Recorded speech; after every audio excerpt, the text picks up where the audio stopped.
최경영의 최강 시사.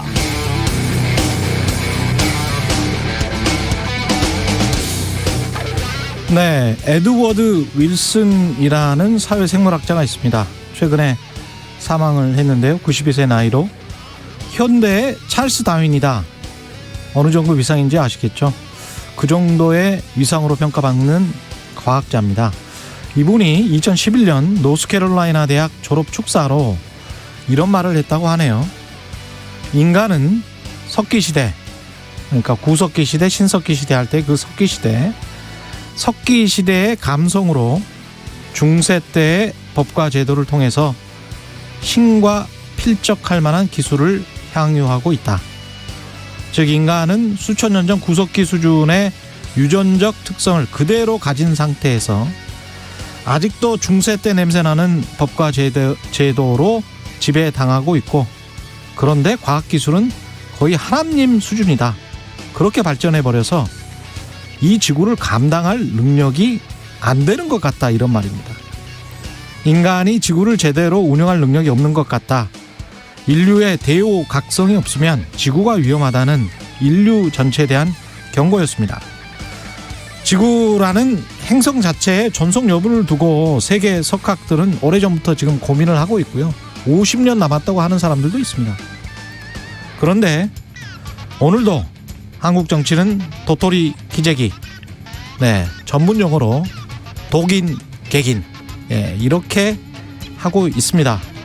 도끼로 창으로 서로 패고 찌르는 석기시대 같은 감성 정치는 충만한 나라에서 인터넷은 가장 빠르고 로봇 자동화도 세계 1, 2를 다투고 있죠. 그래서 산업구조는 빠르게 변할 겁니다. 일자리는 급속히 사라질 겁니다. 기술이 발전할수록.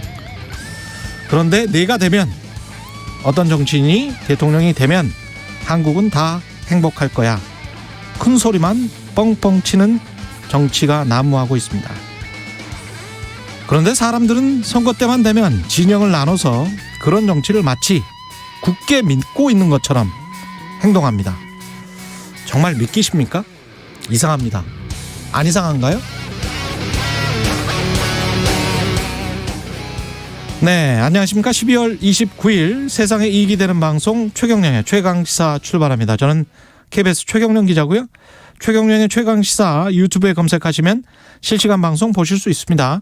문자 참여는 짧은 문자 50원, 긴 문자 100원이들은 샵 9730 무료인 콩 어플 또는 유튜브에 의견 보내주시기 바랍니다. 오늘 1부에서는 부동산 이야기 좀 해보겠습니다. 이광수 미래에셋증권 수석 연구위원 나오고요. 2부에서는 국민의힘 김철근 당대표 정무실장 만납니다.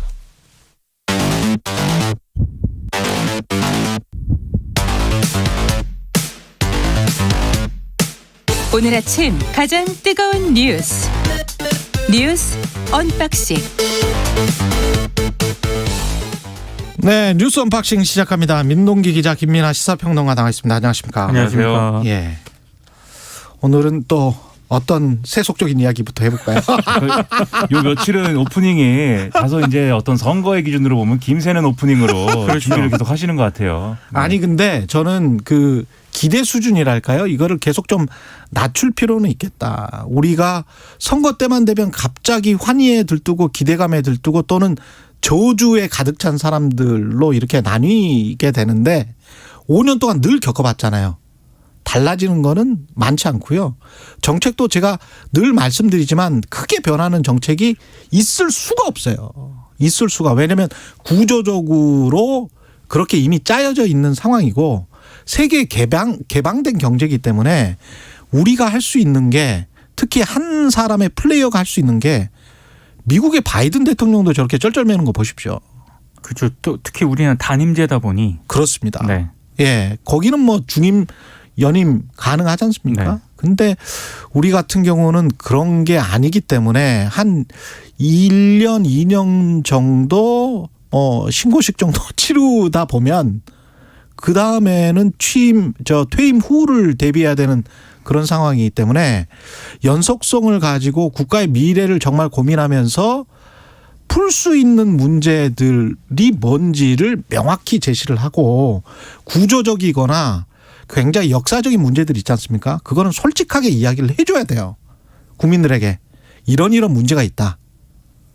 뭐 이런 것들 있지 않습니까? 그렇죠. 그런 문제들은 예. 이제 좀 차근차근 풀어보자. 그렇죠. 항상 예. 말씀하신 대로 뭐 다음 정권이 누가 되면 뭐 해결하고 이런 게 아니고 그렇죠. 정말 정권을 초월해서 이제 챙겨야 될 문제들이 뭐냐. 그리고 그런 것들을 어떻게 합의해 나갈 거냐. 그렇죠. 어떻게 계속 영속성 있게 추진해 나갈 거냐. 이런 걸 만들자고 하는 그런 게 필요한데 서로 악마화해가지고 그렇죠. 저 악마를 처단하면 이제 뭐가 될 것처럼. 좋은 세상이 온다. 예. 지금 너무 이 세상이 비정상이기 때문에 예. 저 사람만 어떻게 끌어내리면 뭐 된다. 뭐 이런 식이잖아요. 어느 정권 그렇죠. 어느 쪽 막론하고. 예. 사실 평론가도 그것이 피곤합니다. 사실. 예. 그거는 한 번도 지켜지지가 않고 절대 지켜지지 않을 약속이기 때문에 거짓말만 지금 하고 있는 겁니다. 별로 좋은 정치 예. 아닌 것 같아요. 예.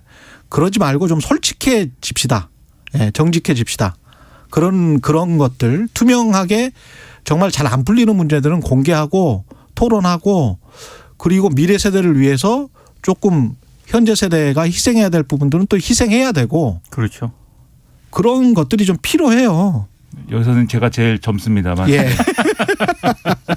예. 그렇지 않으면 앞으로 한 발짝도 못 나갈 것 같아요. 제 생각에 계속 걱정이 돼서 그렇습니다. 예. 이재명 후보는 정강정책 방송 연설을 했고요. 지역 언론인 토론에 참석했습니다. 어제 두 후보가 굉장히 좀 뭐 바빴죠. 간담회, 토론 이런 걸 많이 했거든요. 예. 이재명 후보가 정강정책 방송 연설을 했는데요. 좀 특징적인 게 몇 가지 좀 보였습니다. 코로나19 정부 지원과 관련해서 정부를 강하게 비판했습니다. 그러니까 특히 이제 부분 보상이 아니라 완전 보상, 금융 지원보다는 재정 지원, 사후 지원이 아니라 사전 지원을 원칙으로 해서 실질적인 지원 방안을 마련해야 한다라고 얘기를 했고요. 근데 지금 문재인 정부 같은 경우에는 정부 지원 대책이 코로나 사태에서 가장 적은 나라 가운데 하나였다. 우리나라가. 그리고 그나마도 직접 지원보다는 대출 확대였다. 이건 국가 책임을 개인의 부채 증가와 희생으로 떠넘긴 것이다라고 비판을 했고요. 그리고 부동산 문제에 대해서는 역시 죄송한 마음 금할 길 없다라고 사과를 했습니다. 그러니까 이게 지금 코로나19 지원이라든가 부동산 문제를 좀 강하게 얘기를 했는데요. 왜 이렇게 강하게 얘기를 했느냐. 그러니까 분석이 좀 나오고 있는데 일단 기본적으로 윤석열 후보하고 네거티브전을 지금까지 굉장히 많이 했잖아요. 이거 벗어나겠다. 좀 정책 대결을 하겠다라는 그런 전략이 하나 있는 것 같고 또 하나는 문재인 정부와 차별화를 최소한 코로나19 지원이라든가 부동산 문제에 있어서는 확실하게 차별화를 해 나가겠다. 이런 좀 의지를 좀 강조를 한 것으로 보입니다. 그러니까 아무래도 이제 정권 교체 여론이 워낙 높다 보니까 그 여론을 좀 잠재우고 더더군다나 이제 이런 식으로 중도층의 좀 지지를 획득을 하겠다라는 좀 전략을 좀 한 게 아닌가 싶습니다. 그러니까 중도층이 처음에 이제 네거티브 의혹이 이제 네거티브 관련돼서 이제 분류되는 그런 뭐 개인의 신상에 대한 의혹이라든지 이런 것들이 제기가 되면 거기에 좀 민감하게 반응도 하고 그러는데 굉장히 오래됐잖아요, 이제는. 몇 달째 뭐 이러고 있으니까 오히려 네거티브 얘기를 하는 거에 지금 피로감을 느끼고 있는 거예요. 그렇기 때문에 이재명 후보나 윤석열 후보나 최근에 이제 뭐 유튜브 방송에 나간 거에 대해서 사람들이 굉장히 긍정적으로 평가를 하고 막 경제 전문 채널이다라고 해서 여러 가지 얘기를 한 거에 대해서 뭐 그 경제 전문 채널 유튜브가 나라를 구했다 뭐 이렇게 쓰고 있는 거잖아요. 예. 근데 그런 흐름들을 보면은 그런 수요가 지금 있는 거거든요. 뭔가 정책 얘기를 해줬으면 좋겠고 실질적인 얘기를 좀 하자 그렇죠. 이제. 그렇죠. 그러니까 이재명 후보는 그런 기대에 부응하는 모습을 보여주면서 그동안 이제 비호감도가 상당히 높았기 때문에 호감도를 쌓아가는 그런 과정으로 이제 만들려고 하는 건데 근데 항상 그렇습니다. 이게 손뼉이라는 게 양쪽이 맞아야 이제 소리가 나는 거거든요. 이재명 후보는 이런 쪽으로 가고 싶은데 윤석열 후보가 거기에 또 맞춰줘야 서로 정책 대결이 되는 건데 윤석열 후보는 이제 토론도 하고 싶지 않고 네거티브 공방 쪽으로 더 가고 싶은 마음도 있는 것 같고 어떻게 될 것이냐 이 잘 되지만 않을 것 같습니다. 아직. 예. 윤석열 후보도 토론회에서 방송 기자 클럽이죠? 네. 예. 굉장히 많은 말을 쏟아냈습니다. 엄청 많은 말을 했는데요. 예. 이명박 전 대통령 사면할 용의가 있느냐 이 질문에 대해서는 확답은 피했습니다. 그러니까 뭐 이런저런 얘기를 했는데 정확한 답은 안 했고요. 다만 그 박근혜 전 대통령 수사와 관련해서는 본인이 이제 수사팀에 있었지 않습니까? 공직자로서 직분에 의한 일이었다 이렇게 얘기를 하면서도 정치적 정서적으로는 대단히 미안한 마음을 인간적으로 가지고 있다 이런 얘기를 했고요. 그리고 김건희 씨의 허위 이력 기재 의혹에 대해서는 진정한 마음에서 한 것이다라고 얘기를 했고 하지만 판단은 국민들께 맡겨야 한다고 생각한다라고 얘기를 했습니다. 그리고 숙명여대 석사 논문 표절 의혹도 제기가 됐잖아요. 이거 외부 검증 기관을 통해서 조사할 용의가 있느냐 기자들이 이렇게 물었거든요. 얼마든지 이렇게 이제 그러니까 의사가 있다라고 답을 했고, 다만 어제 공개 토론회에서 이재명 후보를 향해서 이런 얘기를 했습니다. 중범죄가 확정적인 다른 변명의 여지가 없는 이런 후보와 국민들 앞에서 미래 비전에 대해서 얘기하는 것으로서 물타기 하려는 정치 공세적 토론 제의를 받아들인다는 건 야당 후보로서 취하기 어려운 태도다. 그러니까 굉장히 토론 안 하겠다는 얘기인데 굉장히 좀 격하게 좀 얘기를 하는 것 같아서 이거와 관련해서 또 정치권이 좀 떠들썩했습니다. 이재명 후보를 중범죄자로 단정을 사실상 단정을 한 거죠. 한 거네요. 네. 사실상. 이제 검찰총장 스타일의 발언이죠. 그렇습니다. 사실 이재명 후보가 중범죄자냐 아니냐는 이제 윤석열 후보가 결정하는 건 아니고. 그렇죠. 이제 본인이 이제 그렇게 의심하고 있다, 의구심을 갖고 있다 이런 주장을 할 수 있겠지만 그걸 이유로 이제 나는 그렇기 때문에 토론을 못 한다라는 건 또 뭐냐 이제 이 논리가 잘 이어지지 않고요.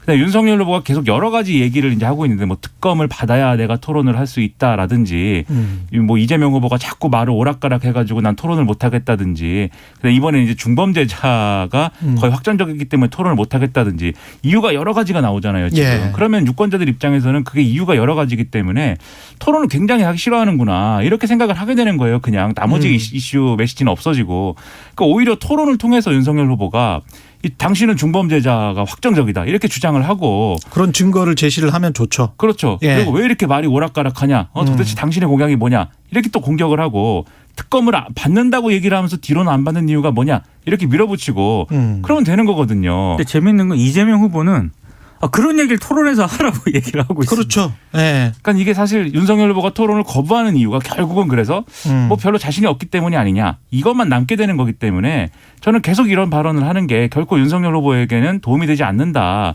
그리고 지금 이런 정도 얘기를 한다는 것은 정해진 토론도 지금 안 할 기세인 거잖아요. 중범죄자라고 하는 것이라고 하는 게 전제라면은. 그래서 이런 것들은 이제 좀 메시지를 바꿀 필요가 있어 보인다는 생각이 들고요. 그러니까 두 후보 다 그런 생각은 듭니다. 왜냐하면 윤석열 후보가 이렇게 말을 해버리면 이재명 후보를 지지하는 사람들의 생각이 있을 거 아니에요. 그렇죠. 그러면 그 사람들의 생각 자체에도 다 토론할 가치가 없다. 뭐 이런 식이 되잖아요. 그러면 국민 중에 한 30% 지금 현재 지지율로 보면 30% 뭐 후반 정도의 사람들은 전혀 나랑 토론할 가치가 없는 거야.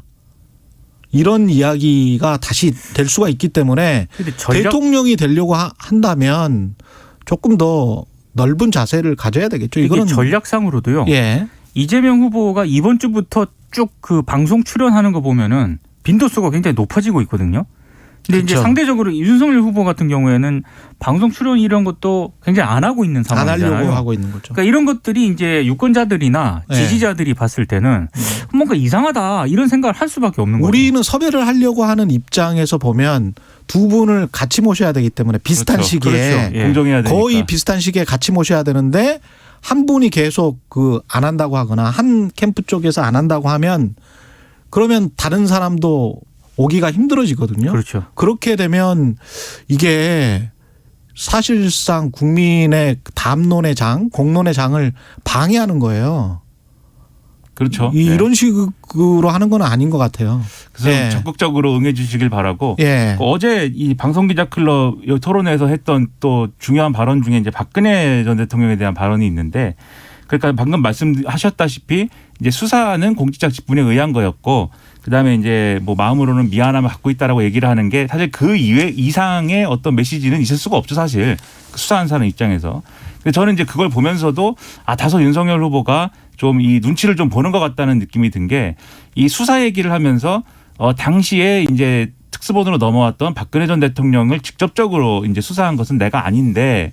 하지만 삼성을 이제 수사를 했기 때문에 이렇게 얘기를 한단 말이죠. 그러니까 사실 이렇게 얘기할 필요는 없는 거고 정확하게 얘기를 하면 되거든요. 수사는 정당했다, 필요했다. 하지만 이렇게 얘기를 하는 게 필요하고 중도층 입장에서는 오히려 윤석열 후보가 박근혜 전 대통령 문제에 대해서 마음으로 이제 안타까워하고 좀 그런 것은 얼마든지 이해할 수 있는데 이 국정농단 관련 수사에 대해서 뭔가 후퇴하는 것 같다. 그 정당성을 뭔가 좀 여러모로 훼손하는 것 같다. 이런 느낌이 들면 중도층 표심엔 이게 안 좋습니다. 그렇기 때문에 오늘은 또 대구 경북 일정을 수행한다는 거잖아요. 예. 거기 가서 뭐 정당한 수사였다 이렇게 얘기하기 어려울 거거든요. 이런 분위기면은 오히려 박근혜 전 대통령의 좀 우호적인 얘기를 해야 되는 거지. 그렇게 보면은 오히려 공개적인 자리나 이렇게 여러모로 언론에 관심이 집중된 곳에서는 수사의 정당성이나 이런 것에 좀 무게를 두는 게 맞는 전략 아니냐 이런 생각이 좀 드는 그런 발언이었습니다. 그리고 특히 저는 가장 우려스러운 부분은 한국 국민 특히 청년 대부분은 중국을 싫어한다라고 말을 해버리고 중국 사람들 중국 청년들 대부분이 한국을 싫어한다. 이게 이제 팩트일 수도 있는데요. 미국도 퓨 리서치 센터랄지 이런 곳에서 여론조사를 하는 걸 보면 미국 사람들이 중국 사람들을 싫어하죠. 그러나 미국의 바이든 대통령이 이 말을 하지는 않습니다. 우리 술 먹을 때 하는 얘기 전략적으로 절대 이 말은 하면 안 됩니다. 술 먹고 하는 얘기인데. 예. 근데 이 발언이 예. 주한미 상공회의소 간담회 때 나왔다는 게 일단 더 문제인 것 같고요. 그리고 간담회 끝난 다음에 기자들이 물었거든요. 중국 사람들도 우리나라 사람 별로 안 좋아한다는 그 얘기 이 어떻게 된 거냐고 물으니까 신문 여러 군데서 봤다라고 윤석열 후보가 얘기를 했습니다. 근데 제가 봤을 때 신문을 아니 신문에서는 언론에서는 아까 말씀드린 대로 여론조사 업체에서는 그렇게 이야기할 수 있고 언론은 그렇게 이야기할 수 있어요. 그런데 본인이 이제 외교 당국자가 돼야 되는 사람이잖아요. 저 이걸 좀 더 이제 말씀드리면 윤석열 후보가 한 얘기는 이제 대중 정책에 대한 얘기였다는 거예요. 본인 얘기는. 그래서 이 정부에서 너무 친중 정책을 펴는 바람에 사람들에게 이제 반감만 사고 그래서 중국 사람들을 한국 사람들은 미워하게 되고 또 중국 사람들도 한국 사람들을 미워하게 되고 그런 결과만 남은 거 아니냐. 그래서 원칙으로 돌아가 가지고 한미일 동맹이나 이런 것들을 좀 강화해 가지고 그렇게 정체성을 이제 좀 우선시해야 관계도 좋아진다. 이런 얘기를 한 건데 근데 저는 이제 앞서 말씀하신 그런 부적절한 부분 충분히 이제 또 인정을 하면서 이 발언이 그러면 맞는 얘기냐 이것도 한번 따져봐야 된다고 생각을 합니다. 왜냐하면 이 발언대로 하면은 한미 관계를 굉장히 좋고 강화를 하면은 중국과의 관계가 좋아져야 되는 거잖아요. 그렇죠. 예를 들어서 옆 나라 일본 같은 경우를 보면은 미국하고 관계가 아주 좋지 않습니까? 이 일본이야말로 친미 중에 친미잖아요. 근데 일본 사람들이 중국을 어떻게 생각하죠? 센카쿠 열도 다오이다오 이 충돌 때문에 그리고 히토류 보복 때문에 얼마나 미워합니까? 그래서 중국에 대한 반중 정서라는 것은 단지 이제 정권의 이제 이 정책에 따라서 바뀌는 게 아니라 그러나 티는 절대 안 내요. 일본 사람들은. 근데 온라인에서는 또 엄청나게 또 그 얘기를 해요. 온라인에서만 그렇겠죠. 근데 그렇죠. 외교 당국자들은 절대 티는 안 냅니다. 사드 배치가 한미 공조잖아요. 예. 한미 동맹에 따라 사드를 배치한 거잖아요. 그렇죠. 거기에 대해서 중국이 반발하는데 좀 그래서 앞뒤가 안 맞는 얘기죠. 이게 정책에 따라서 정권에 따라서 바뀌는 게 아니라 지금 이 국제적인 어떤 조건에 따라서 그리고 그렇죠. 거기서 나오는 여러 가지 효과에 따라서 즉 중국과 뭔가 체제가 우리가 이질적이라는 게 강조가 되고 그다음에 경제적인 어떤 냉정 구조 속에 들어오고 이러면서 이제 생겨나는 게 반중 정서인 것이지 이 뭐 어떤 친중 정책을 펴갖고 이렇게 됐다. 이런 거는 또 안 맞는 거거든요. 그래서 다소간에 이 외교 안보에 있어서는 다소간에 좀 아마추어적인 모습을 또 노출한 거 아니냐 이런 평가가 나오는 거죠 또. 여기까지 하겠습니다. 뉴스 언박싱. 벌써? 예. 시간이. 네, 뉴스 언박싱. 다음 주부터는 조금 좀 늘려서 할 수 있도록 제작진도 생각을 하고 있답니다. 긴장되네요. 예. 뉴스 언박싱 민동기 기자 김민아 평론가였습니다. 고맙습니다. 고맙습니다. KBS 1라디오 최경영의 최강시사 듣고 계신 지금 시각 7시 38분입니다. 날씨 정보입니다. 수도권 지역 출근길 간간히 약하게 눈이 오거나 눈이 날릴 수 있어서 도로 살얼음에 유의하셔야겠습니다. 이렇게 오늘 오후까지 수도권과 강원 산지, 내륙, 충청권, 전북에 비나 눈이 내릴 것으로 보입니다. 경기 동부와 강원 내륙 산지에는 1에서 3cm, 수도권 등 곳곳으로 1cm 미만의 적설을 기록하기도 하겠습니다. 오늘 추위가 조금 주춤하긴 합니다. 예년보다 높은 아침 기온으로 영하권이긴 하지만 어제보다 5도에서 8도 정도 올랐습니다. 그러나 오늘 밤 찬 공기가 또 남하하면서 내일 또다시 추워지겠습니다. 서울의 아침 기온 영하 7도 등으로 예상되는데요. 특히 경기 동부, 강원 내륙 산지를 중심으로 영하 10도 이하로 내려가면서 한파특보가 내려질 가능성이 있습니다. 현재 바람이 강하게 부는 지역이 있는데요. 내일부터 서해안과 강원 산지, 동해안 등 바람이 강해지는 지역도 많겠고 파도 또한 높아지겠습니다. 오늘 서울의 낮 최고 기온 6도로 예상되고 지금 서울의 기온은 영하 2.7도입니다. 날씨 정보였고요. 다음은 이 시각 교통 상황 알아보겠습니다. KBS 교통정보센터의 김민희 씨입니다. 네, 앞서 들으신 것처럼 출근길 도로에 낀 살얼음으로 인한 미끄럼 사고에 주의하셔야겠는데요.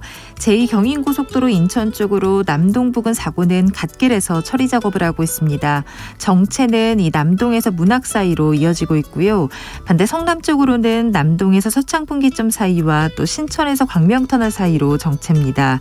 서해안고속도로 서울 방면으로 당진 부근 1, 2차로에서는 장애물을 처리하고 있습니다.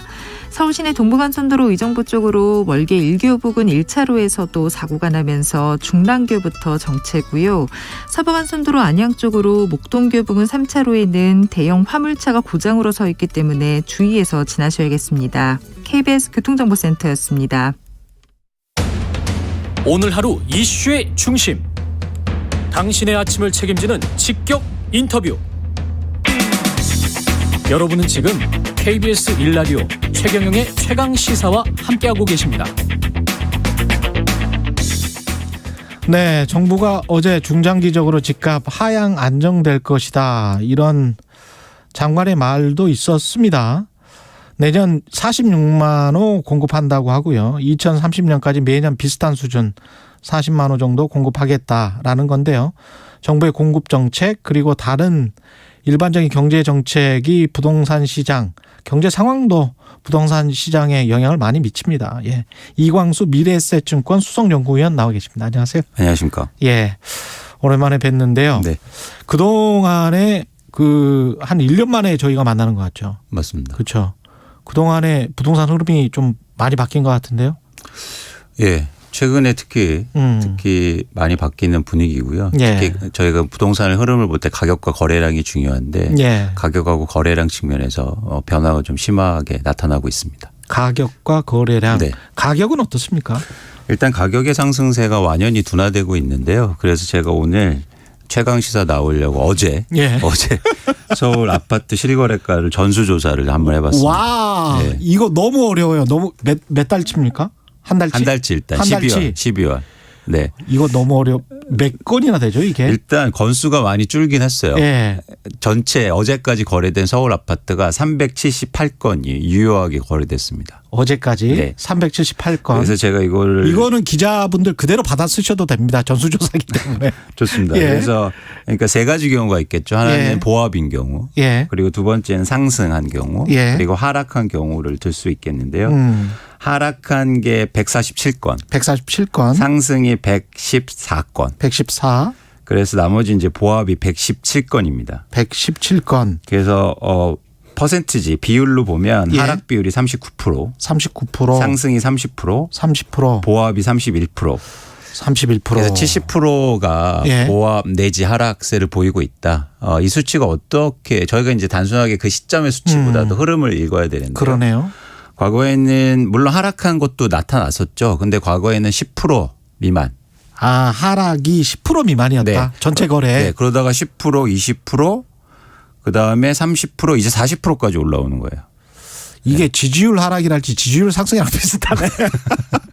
그렇죠. 아, 그렇군요. 그러면서 네. 하락하는 그 아파트 거래 건수가 실거래가입니다. 증가하고 있는 그런 상황입니다. 그렇군요. 이게 지금 39%까지 올라왔다는 거는 그리고 보합이 31% 합해서 한 70%네요. 맞습니다. 예, 이거는 약보합 장세다. 최소한 이렇게 정의할 수는 있겠네요. 그렇죠. 그래서 예. 여러분이 이렇게 쉽게 언론에서 보시는 지수라든지 상승률 볼 때 거의 0% 상승률을 보이고 있거든요. 그래서 일각에서는 아주 빠지는 건 아니다 이렇게 나타나고 있는데 시장이라는 게 갑자기 이렇게 막 올랐다가 갑자기 빠지진 않습니다. 그리고 이게 전체 지수기 때문에. 그렇죠. 예, 네. 개별 단지별로는 체감하는 게 좀 다르실 거예요. 맞습니다. 예, 그리고 떨어질 때는 잘 말씀들을 안 하시거든요. 네. 그래서 제가 예. 전체를 조사해 봤더니 확연히 하락하는 아파트 건수가 증가한 것으로 나타나고 있습니다. 거래량은 어떻습니까? 거래량은 굉장히 또 심각한 상황인데요. 서울에 아까 말씀드렸듯이 서울 아파트 실거래 거래 건수가 378건이라는 건 예. 어떤 수치냐면 평균적으로 월 평균 5천 건 이상이 거래됐었어요. 예. 그런데 이게 퍼센티지로 얘기할 수 없을 만큼 하락폭이 커지고 있고요. 서울뿐만 아니라 경기도도 12월에 거래된 게 1,933건인데요. 예. 이게 역대 평균으로 월 평균에서 1만 5천 건이 거래됩니다. 그러니까 이게 거의 10분의 1 수준으로 떨어지는 거예요. 거래량이. 그렇군요. 네. 그래서 예. 가격이 주춤하고 좀 떨어지면서 거래량은 폭락하고 있다. 크게 감소하고 있다. 이렇게 보시면 됩니다. 이게 거래 절벽이다 이렇게 이제 언론은 보통 표현을 하는데 이게 의미하는 거는 또 뭘까요? 일단 저희가 주목하는 건 거래량이 떨어지고 있다는 거예요. 거래량이 하락하고 있다는 건 지금 시장에 수요가 크게 감소하고 있다는 겁니다. 수요가 감소하고 있다. 수요가 감소할 때 거래량이 떨어지는 현상이 나타나요. 1차적으로. 예. 그런데 왜 수요가 감소하느냐. 그건 뭐냐면 금리가 인상됐고 대출 규제가 강화되고 있기 때문입니다. 예. 또 하나 좀 더 근본적인 이유는 가격이 급등했기 때문에 그걸 감내할 만한 수요자가 시장에 없는 거예요. 그러니까 이런 경우를 저희가 예상해 봐야 되는데 가격이 올라도 누군가 계속 돈을 대주면 예. 수요는 있죠. 그런데 거기에서 금리도 오르고 대출 규제가 되니까 그 가격을 감내할 만한 수요자들이 시장에 없는 겁니다. 줄어들고 있는 거죠. 예. 그렇기 때문에 일단 거래량이 감소하고 있다. 이렇게 보시면 됩니다. 아, 최철 님이 이런 말씀하셨습니다. 보합과 상승을 합해도 70 아닌가요? 네. 그러니까 강보합 아니냐. 그렇게 해석할 수 있는 거 아니냐. 이렇게 말씀을 하시는 것 같습니다. 그렇죠. 그래서 아까 예. 이제 하락 비율의 증가 추세를 말씀드린 거죠. 그렇죠. 그렇게 해석할 여지가 왜냐하면 충분히 추세. 있으니까. 그렇죠. 추세가 그 전에는 하락했던 비율이 뭐 10%, 네. 20%에 지나지 않았다면 지금은 39%. 39%까지 맞습니다. 왔다. 네. 이런 말씀이고요. K7687님은 내년엔 집값이 안정됐으면 좋겠습니다. 예, 그런 분들 많으시죠. 집값이 하향 안정화되는 게 사실은 지금 가격에는 가장 경제는 바람직할 것 같습니다. 하향 안정화되는 게. 그렇습니다. 예. 뭐 여러 가지 이야기가 있지만 어쨌든 부동산 가격이 최근에 급등했기 때문에 과도하게 올랐기 때문에 뭐 안정화가 필요한 것으로 보여지고요. 저희가 예. 시장을 분석하는 입장에서 이 다음 단계가 중요하잖아요. 아까 말씀드린 것처럼 수요가 감소해서 거래량이 크게 떨어지는데 예. 다음 단계 예상할 수 있는 건 시장에 살 사람이 없다고 가격이 급락하진 않아요. 그게 그렇죠. 부동산의 특성입니다. 그렇죠. 그러니까 내가 그 가격에 안 팔 거야. 그냥 갖고 나는 있으면. 그럼 가지고 있고 그다음에 소유하고 있고 아니면 계속 살고 있고 그러면 되는 거죠. 이게 부동산 시장의 예. 아주 독특한 특성인데 예를 들어서 일반적인 재화는 수요가 감소하면 가격이 떨어지게 돼 있습니다. 그렇죠. 그렇죠. 예. 근데 부동산은 수요가 감소하면 일단 거래량만 감소해요. 가격은 그냥 아까 말씀드린 것처럼 보합 뭐 이 정도 수준. 예. 근데 여기서 가격에 본격적으로 어떤 영향이나 미치려면 집에 매물이 증가해야 되는 겁니다. 아. 네. 매물이 쌓이게 되는 과정이 다음 단계에 붙는 거죠. 아. 그런데 최근에 매물이 좀 쌓이고 있어요. 매물이 쌓이고 있는 네. 뭐 어디에서 볼 수 있습니까? 그런 일단 것들은? 그 매물 예. 증가를 예, 매물 증가를. 매물 증가 여러분 그 사이트 보시면 예. 그런 사이트들이 많이 제공되고 있습니다. 아, 그래요? 그래서 일단 매물이 얼마나 나와 있는지 예. 그래서 조사를 좀 해보면 예. 서울 같은 경우에 예를 들면 성북구는 매물이 3달 전과 비교해서 58%가 증가했습니다. 58% 성북구. 네, 이게 어느 정도 수준이냐면 성북구가 원래 3달 전에 예. 2,947건의 매물이 있었거든요. 예. 근데 이게 현재 4,663건으로 증가했어요. 아, 그것도 시계열로 이렇게 계속 세 보시는 거군요. 그럼요. 예. 그럼요. 저희가 시장을 분석하니까. 그다음에 서대문구 같은 거 49%, 송파구 49%. 예를 들면 강남구는 조금 덜 매물이 증가하고 있는데 9.1%. 전반적으로 매물이 증가하는 단계까지 이제 오고 있다는 겁니다. 그러네요. 근데 매물이 증가할 때는 갖고 있는 사람들이 가격을 낮추진 않아요. 왜? 그렇죠. 일단 한번 내놓고 보는 거죠. 근데 안 팔리나? 팔리면. 안 그렇죠. 팔리나? 근데 안 팔리면 아. 가격을 낮추기 시작할 겁니다. 그렇죠. 네. 급한 사람들은. 예, 그게 이제 다음 단계인 거죠. 예, 급한 사람들은 그 가격을 낮출 수밖에 없겠죠. 맞습니다. 꼭 팔아야 된다면. 그렇습니다. 예. 네. 그래서 향후 집값의 결정은 사실 그런 공급이나 매물이 결정할 가능성이 굉장히 크다라고 보고 있습니다. 지금 시장 상황은 그렇고 네. 우리가 또 이제 전세가 때문에 이 매매가가 탄탄하게 받칠 수 있는 가능성도 있지 않느냐. 네. 이렇게 이제 주장하시는 분들이 많았었거든요. 그렇죠. 그 시장 그 전월세의 시장 상황은 어떻습니까? 그게 아주 독특한 현상이 최근 일어나고 있는데요. 예. 왜냐하면 전세 가격도 하향 안정화되고 있다는 거예요. 아, 전세가도 전세 매물도 증가하고 있습니다. 전세 매물도 증가하고 네. 있다. 근데 수요가 그렇게 탄탄하게 받쳐주지 않는다는 거죠. 그게 전세 수요는 굉장히 많은 걸로 이제까지는 인식이 되어 왔었는데. 그렇죠. 예. 그런데 뭐 아시겠지만 임대차 3법 통과되고 임대차 보호가 강화되면서 이제 연장하는 분들이 많으시고 그렇죠. 그런데 일부에서 계속 공급은 되는 거니까 거기에서 일종의 매물이 조금씩 증가하면서 전세 가격도 안정화되고 있는 거죠. 예. 근데 관건은 뭐냐면 이제 내년도에 그게 2년 연장한 게 예. 그러니까 최대 4년 동안 해놓은 게 이제 내년 한 가을부터 나오거든요. 예. 그때 시장에 어떤 변화가 일지는 좀 전세 시장을 봐야겠죠.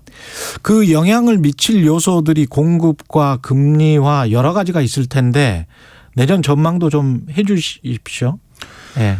예, 그래서 이제 내년에 여러 가지 얘기 중에서 저희가 이제 봐야 될 거 아까 말씀드린 것처럼 매물이 어떻게 집을 갖고 있는 보유자들이 어떻게 시장이 대처하느냐가 굉장히 중요할 것 같고요. 예. 그런 측면에서 한국의 부동산 시장의 독특한 측면을 좀 이해하실 필요가 있는데 투자화되어 있는 시장이라는 거죠. 투자화되어 있는 시장이다. 투자화되어 있는 시장은 어떤 변화를 그러니까 어떻게 행동 양식을 갖게 되냐면 기대감으로 반응한다는 거죠. 미래에 대한 기대감. 그렇죠. 예를 들어서 집값이 상승할 것 같으면 아무리 세금을 올려도 그렇죠. 집을 안 팝니다. 왜냐하면 상승하는 그 가치가 훨씬 더 크니까. 그렇죠. 예. 그래서 뭐 보유세 얼마 된다고 그거 그렇죠. 내고 말지. 예. 매년 1억씩 오르는데 그럼 그렇죠. 팔 이유가 없죠. 그렇습니다. 그리고 반대로 세금을 아무리 낮춰주고 뭐 집사라고 해도 기대감이 낮으면 집을 내놔요. 마치 주식 같은 거군요. 그게 투자화되어 있는 시장이죠. 예. 그래서 그런 차원에서는 수요가 감소하고 있다는 게 핵심이에요. 수요가 감소하면 가격 상승 기대감이 떨어진단 말이죠. 그렇죠. 그러면 그럼 집값 많이 안 오를 것 같은데 그러면 집을 내놓을 가능성이 크다는 거죠. 지금이 꼭진가 생각해서 매물을 내놓기 시작한다. 그렇죠. 이미 많이 올랐기 때문에.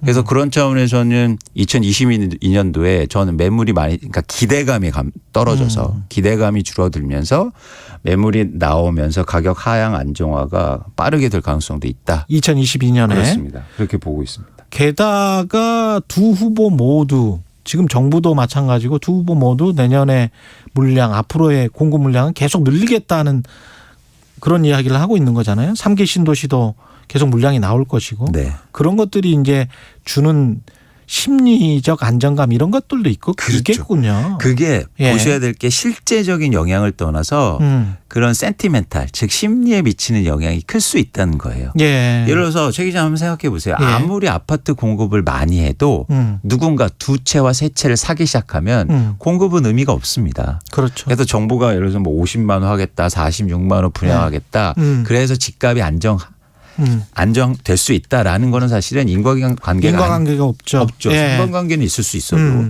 그런 차원에서는 사실은 가장 중요한 건 공급도 되게 중요합니다. 그런데 이 공급을 투자 목적으로 사지 못하게 하는 그런 시장을 먼저 마련하는 게 중요해요. 예. 그래서 그런 차원에서 제가 꼭 지적하고 싶은 건 뭐냐면 한국의 부동산 시장에서 자가 점유율을 올리는 정책을 써야 됩니다. 앞으로는. 자가 점유율을 올리는 정책을 써라. 네. 예. 그러니까 무슨 얘기냐면 예를 들어서 외국과 비교할 때 우리나라 자가 점유율이 57%예요. 그건 뭐냐면 주택을 한 채 갖고 있어도 예. 살지 않을 집을 갖고 있단 말이에요. 투자 목적으로. 예. 근데 정부나 정책은 뭐냐면 1주택자는 다 살 사람이라고 생각하는 거죠. 그렇죠. 그런데 외국 같은 경우에는 자가 점유율 자체의 통계 자료가 없습니다. 그러네. 네. 예. 그 중에서는 사실은 무주택자라도 집값이 계속 내려간다면 기다릴 사람들도 많거든요. 그렇죠. 예. 그래서 한국의 부동산 시장이 자가 점유율을 향으로 어떻게 올릴까? 그러니까 공급과 병행해서 분양을 많이 할 거다. 정부 주도의 공급을 많이 할 거다가 더하기 예. 자가 점유율을 올리는 정책하고 같이 나와줘야 됩니다.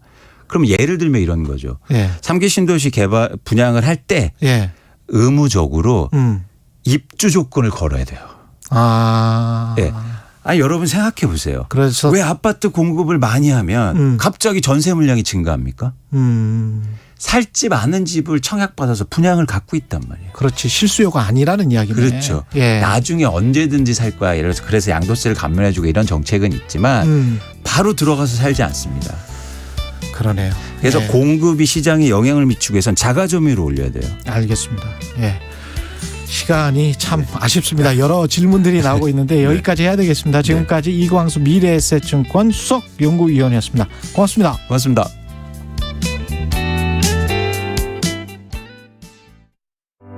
안녕하십니까. 행정안전부 장관 전해철입니다. 2022년 자치분권 2.0 시대가 열립니다.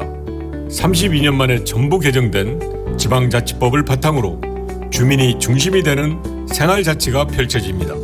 주민이 정책 결정에 참여하고 조례도 직접 제안합니다. 중앙과 지방이 함께 중요한 정책을 논의하는 중앙지방협력회의가 출범하고 지방자치단체 간 초강력 협력이 활성화됩니다. 연대와 협력의 지방자치를 바탕으로 중앙과 지방이 상생하는 활력 넘치는 대한민국을 만들겠습니다. 여러분, 혹시 눈치채셨나요? 우리 생활 속 다양한 포장재들이 변신을 시작했다는 사실.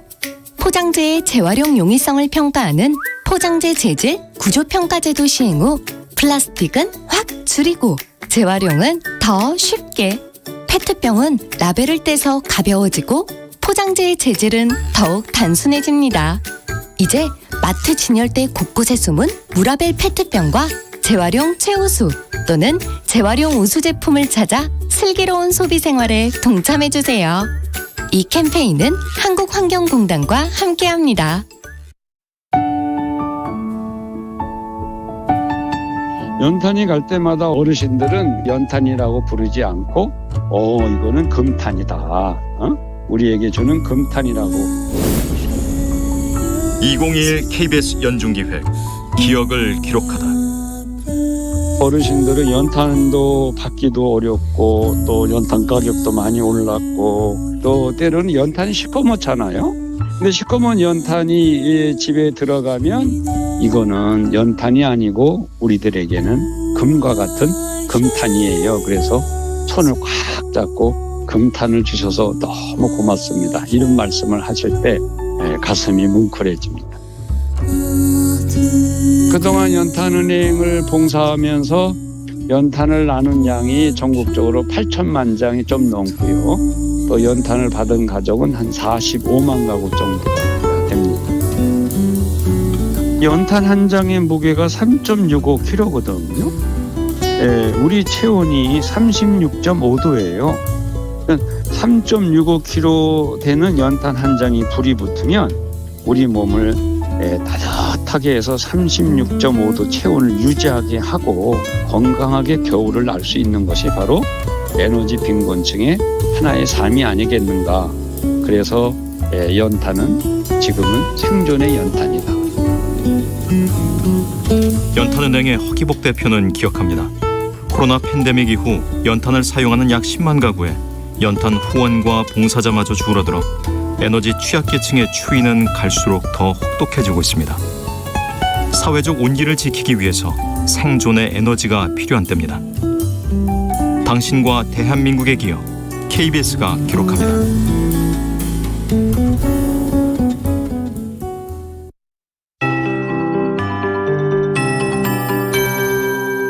KBS 58분 날씨. 오늘 구름이 많이 낀 가운데 오후까지 수도권과 강원 산지, 내륙, 충청권, 전북 등에 비나 눈이 내리겠습니다. 서울에는 눈비가 섞여 내릴 가능성이 있고요. 강원 산지와 경기 동부 등 쌓이는 지역은 1에서 3cm 정도가 되겠습니다. 수도권 등에는 눈의 양 1cm 미만이 될 걸로 예상하고 있습니다. 한편 예년보다 조금 높은 기온으로 출발하고 있습니다. 영하권이지만 어제 아침보다 5도에서 8도 높은 기온이고 낮에도 활동하는 데 무난하겠습니다. 그러나 오늘 밤부터 찬 공기가 남아 추워지겠고 연말과 정초 한파로 이어지겠습니다. 건강관리 유의하셔야겠습니다. 오늘과 내일 이렇게 비나 눈이 내리는 곳에 도로가 미끄러울 수 있겠습니다. 이미 많은 눈이 쌓인 전라 서해안과 영동, 제주 산지에서도 미끄러운 곳이 많아서 각별한 주의가 필요하겠습니다.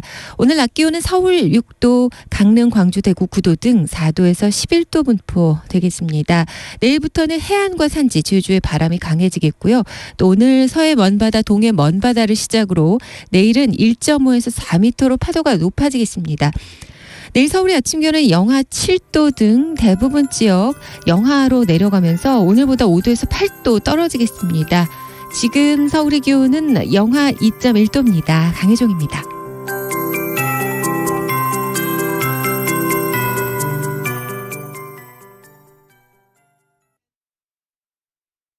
정성을 다하는 국민의 방송 KBS가 8시를 알려드립니다. AM 711kHz, FM 97.3MHz, KBS 1라디오입니다. HLKA.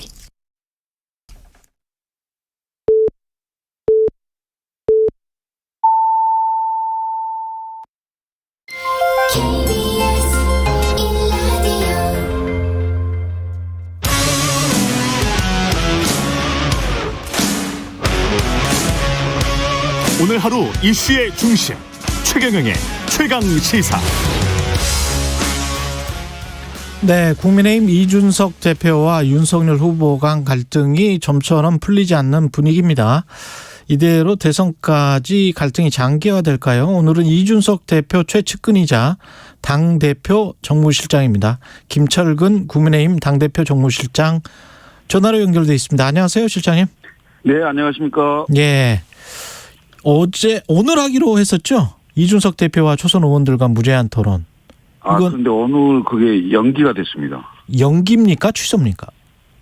하여튼 수년됐다고 봐야 되는데요. 예. 어제 그 초선 의원님들의 그 대표단이죠. 운영위원들 5분이 아침에 찾아오셔서 그제 그 초선 의원 그 의총이죠. 간담회 때 있었던 내용들을 쭉 그 말씀을 하셨고요. 예. 그 내용은 충분히 그 얘기가 됐는데 그 대표께서 이러지 말고 전체 의원님들 계신데 궁금한 거 있으면 내가 질문 받고 나도 하고 싶은 얘기 있으면 하겠다. 그렇게 해서 이제 추진됐던 게 초선 의원 토론회 비슷한 거였는데 예. 하여튼 중진 의원님들 그다음 김기현 원내대표 등이 지금 초선 의원님들하고 그렇게 토론하는 것이 당이나 대선에 좀 도움이 되겠느냐. 오히려 그 논란이 증폭되는 건 아니냐. 이런 우려들이 많아서요. 예. 제가 알기로는 하여튼 수년된 걸로 알고 있습니다. 예. 그러면은 초선 의원들 요구가 있으면 언제든지 할 수는 있는 거네요? 이준석 대표 스타일이 예. 토론 좋아하고 또 마다하지 않지 않습니까? 그렇죠. 예. 예. 그래서 초선 의원들은 어떤 이야기를 이준석 대표에게 했던 겁니까? 아까 그 5명 정도. 단합을 해야 예. 그 대통령 선거에 그 이기는 거 아니냐. 지금 예. 당대표가 선대위직을 그만두고 그 밖에 있는 모양이 별로 좋지 않다. 이런 취지의 여러 말씀들이 있었던 걸로 알고 있습니다. 거기에 대해서 이준석 대표는 뭐라고 답변을 하셨나요? 이런 비판을 할 수 있는 게 민주주의라고 얘기하시잖아요. 이런 비판을 할 수 있는 게 민주주의다.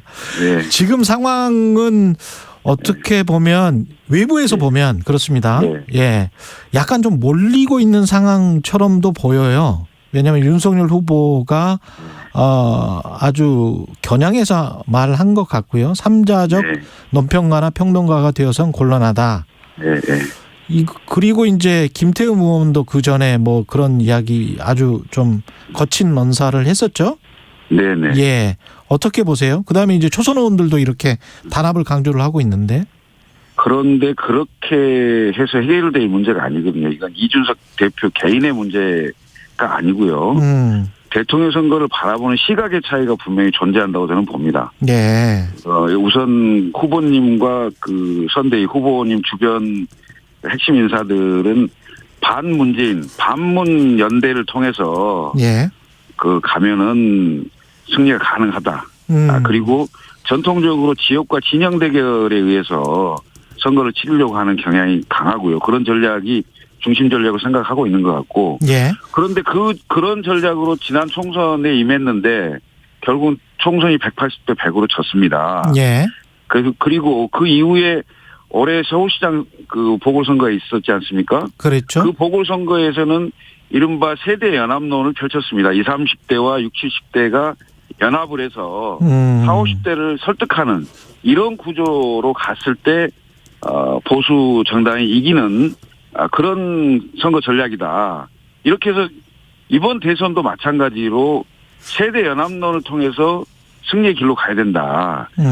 자, 아시다시피 2012년이나 2007년 보수정당이 대통령을 선출했을 때, 예. 대통령을 배출했을 때 상황을 보면 대통령 후보와 나머지 모든 분들이 사실은 그 지지 세력이 일치하는 경향이 있었습니다. 예. 일치했습니다. 실제로. 그래서 원톱인 대통령 후보만 보이면 되는 상황이었지만 예.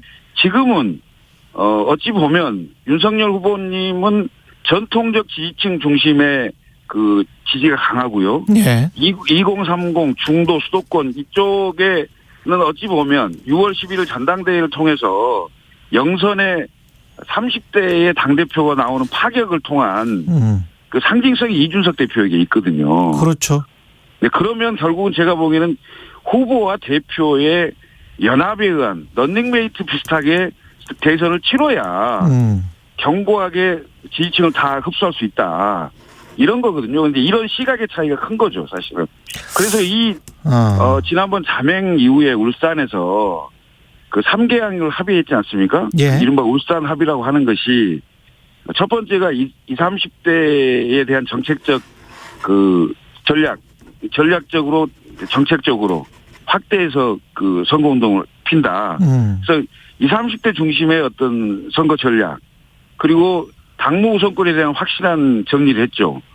후보가 대표한테 요청을 받은 대표는 이를 시행한다. 이렇게 정리가 됐고요. 세 번째 항이 후보는 대표와 원내대표와 협의를 통해서 일을 처리한다.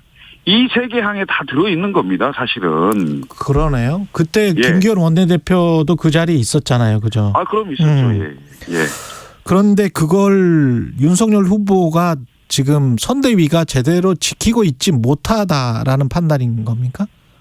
실제로 그게 진행이 안 되면서 그 촉발점이 지난주 월요일 날 조수진 공보단장의 이른바 항명 또는 하극상 비슷한 그런 발언에 의해서 촉발이 됐고 예. 그 촉발된 이후에 하루가 넘는 시간이 있었음에도 당사자도 그리고 후보님도 아무런 조치가 없어서 결국은 이 상황까지 이렇게 내몰리게 되는 상황이 됐는데 예. 지금 그 말씀하신 대로 이 대표님이 이준석 대표가 파면 초과에 몰려 있다 이런 식으로 바라볼 수도 있습니다. 예. 그렇지만 이 문제를 진짜로 해결을 하고 이준석 대표가 왜 이러는지 이건 딱 두 가지거든요. 하나는 대통령 선거에 반드시 이겨야 되겠다는 거고 예. 그다음에 성공한 대통령을 만들고 싶다라는 게 두 가지가 겹쳐 있는 일입니다. 예. 너무나 잘 아시다시피 이준석 대표가 언론에도 여러 인터뷰를 했습니다마는 진박 그리고 박근혜 대통령이 지금 사면돼서 나오시긴 했습니다마는 예. 이른바 그때 상황에서 모두들 알고 있었지만 다 입 닫고 있었지 않습니까? 지금 이준석 대표만이라도 예. 이준석 대표라도 이런 문제 제기를 하지 않는다면 어떻게 되겠느냐 이런 생각을 하고 있는 것 같아요. 예. 구도를 아까 말씀을 하시면서 반문연대 지역 진영의 전통적 지지층에서 벗어나서 중도 확장을 하려면 세대 연합론을 펼치는 게 맞고 그게 지난 보궐선거에서 승리로 나타났던 것이다. 진영론을 계속 펼치면 지난 총선처럼 질 수밖에 없다. 이런 논리인 거네요. 이게 보니까. 그러면 구체적인 사례로 들었을 때 그 배우자 김건희 씨 관련된 이제 사과랄지 이런 것들이 진행되면서 그게 이제 선대위의 핵심 세력 또는 후보나 당대표가 서로 어떤 이견을 보였던 겁니까? 그날 이제 그 언론에도 많이 소개가 됐었는데요. 그 이제 사과 문제에 대한 그걸 어떻게 보고 어떻게 대책을 세울 거냐 이게 하나가 있었고 그다음에 당일날 의원님 8분에게 그 김건희 대표 관련해서 성명서를 요청이 있었어요. 그게 후보님 뜻이었는지 아니면 조수진 그 공보단장의 뜻이었는지는 모르겠으나 그것이 진행되려고 하는 시점에 이건 형식으로도 문제가 있고 내용으로도 문제가 있다고 판단이 돼서 이준석 대표는 그 제동을 걸었죠. 제동을 걸었는데 후보 뜻이라고 다시 또 얘기를 하니까 상황이 좀 어렵게 된 거 아니겠습니까?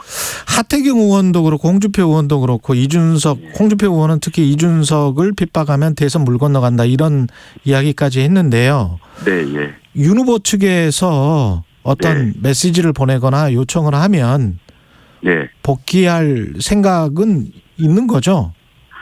아니 지금 당대표로 계시기 때문에 당대표의 최대의 당무는 선거에 승리하는 겁니다. 예. 그래서 당대표로 있으면서도 얼마든지 역할을 할 수가 있고요. 예. 그다음에 그 선대위직을 받아서 해야 되는 게 국민들에게나 또는 지지자들에게 일체감을 줘서 더 안정감이 있겠다고 그렇게 요청이 된다면 그것도 그때 가서 생각할 문제라고 저는 봅니다. 요청이 된다면 그때 가서 생각해 볼 수 있는 문제다? 예. 아니, 그러니까 이걸, 그러니까 저는 형식적인 부분이라고 보고요. 오히려 중요한 건 후보님께서 당대표와 함께 정말 런닝메이트 개념으로 이 선거를 치룰 것인가. 이건 후보님의 입장과 뜻이 중요하다. 이렇게 생각합니다. 근데 이제 후보의 뜻이 중요도 하겠지만 또 다른 한 사람의 플레이어, 김종인 위원장. 김종인 위원장은 지금 이준석 당대표가 요구한 인적 쇄신을 할 시기가 아니다. 이런 이야기를 했단 말이죠. 김종인 위원장님과 이준석 대표는 소통을 아주 잘하고 계시고요. 그다음에 뭐 전화 소통도 하시고 뭐 직접 만나시기도 하고 그래서 두 분은 뭐 거의 싱크로율이 높다 이렇게 보고 있고요. 단지 이준석 대표한테 큰 변화가 있을 수 있다. 이런 얘기는 했다고 저는 얘기를 전해 들었습니다. 이준석 대표에게 큰 변화가 있을 수 있다? 네. 앞에 뭐 가정문이나 조건문이 있어요? 없었습니다. 네. 아, 그래요? 네. 그러면 김종인 위원장이 이준석 대표에게 뭔가를 맡긴다는 이야기인가요? 뭐 그런 건 아닌 것 같고요. 하여튼 지금 현재 상황을 어떤 식으로든지 해소가 돼야 되는 문제 아니겠습니까? 그런데 이제 가장 중요한 키포인트는 후보님이고요. 그다음에 전반적으로 이 상황을 잘 이제 이끌어 가시려면 또 김종인 위원장님의 스탠스도 굉장히 중요한 상황이겠죠. 그렇죠. 근데 이제 김종인 위원장이 어떻게 보면 당 대표와 후보를 잘 조화롭게 이끌고 나갈 수 있는 분으로 언론들도 그렇게 생각을 하잖아요. 그래서 어떤 아까 그 말씀하신 게 어떤 구체적인 뜻이 있는 건지.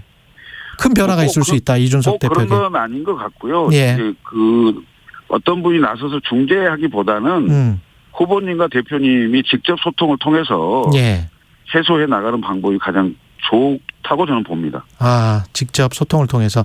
1719님은 이런 질문을 주셨어요. 이준석 대표가 선대위로 다시 돌아가는 건 윤 후보의 요청이 있어야 하나요? 이 대표가 자진해서 들어가지는 않나요? 이런 공격적인 질문을 하셨습니다. 그래요? 예.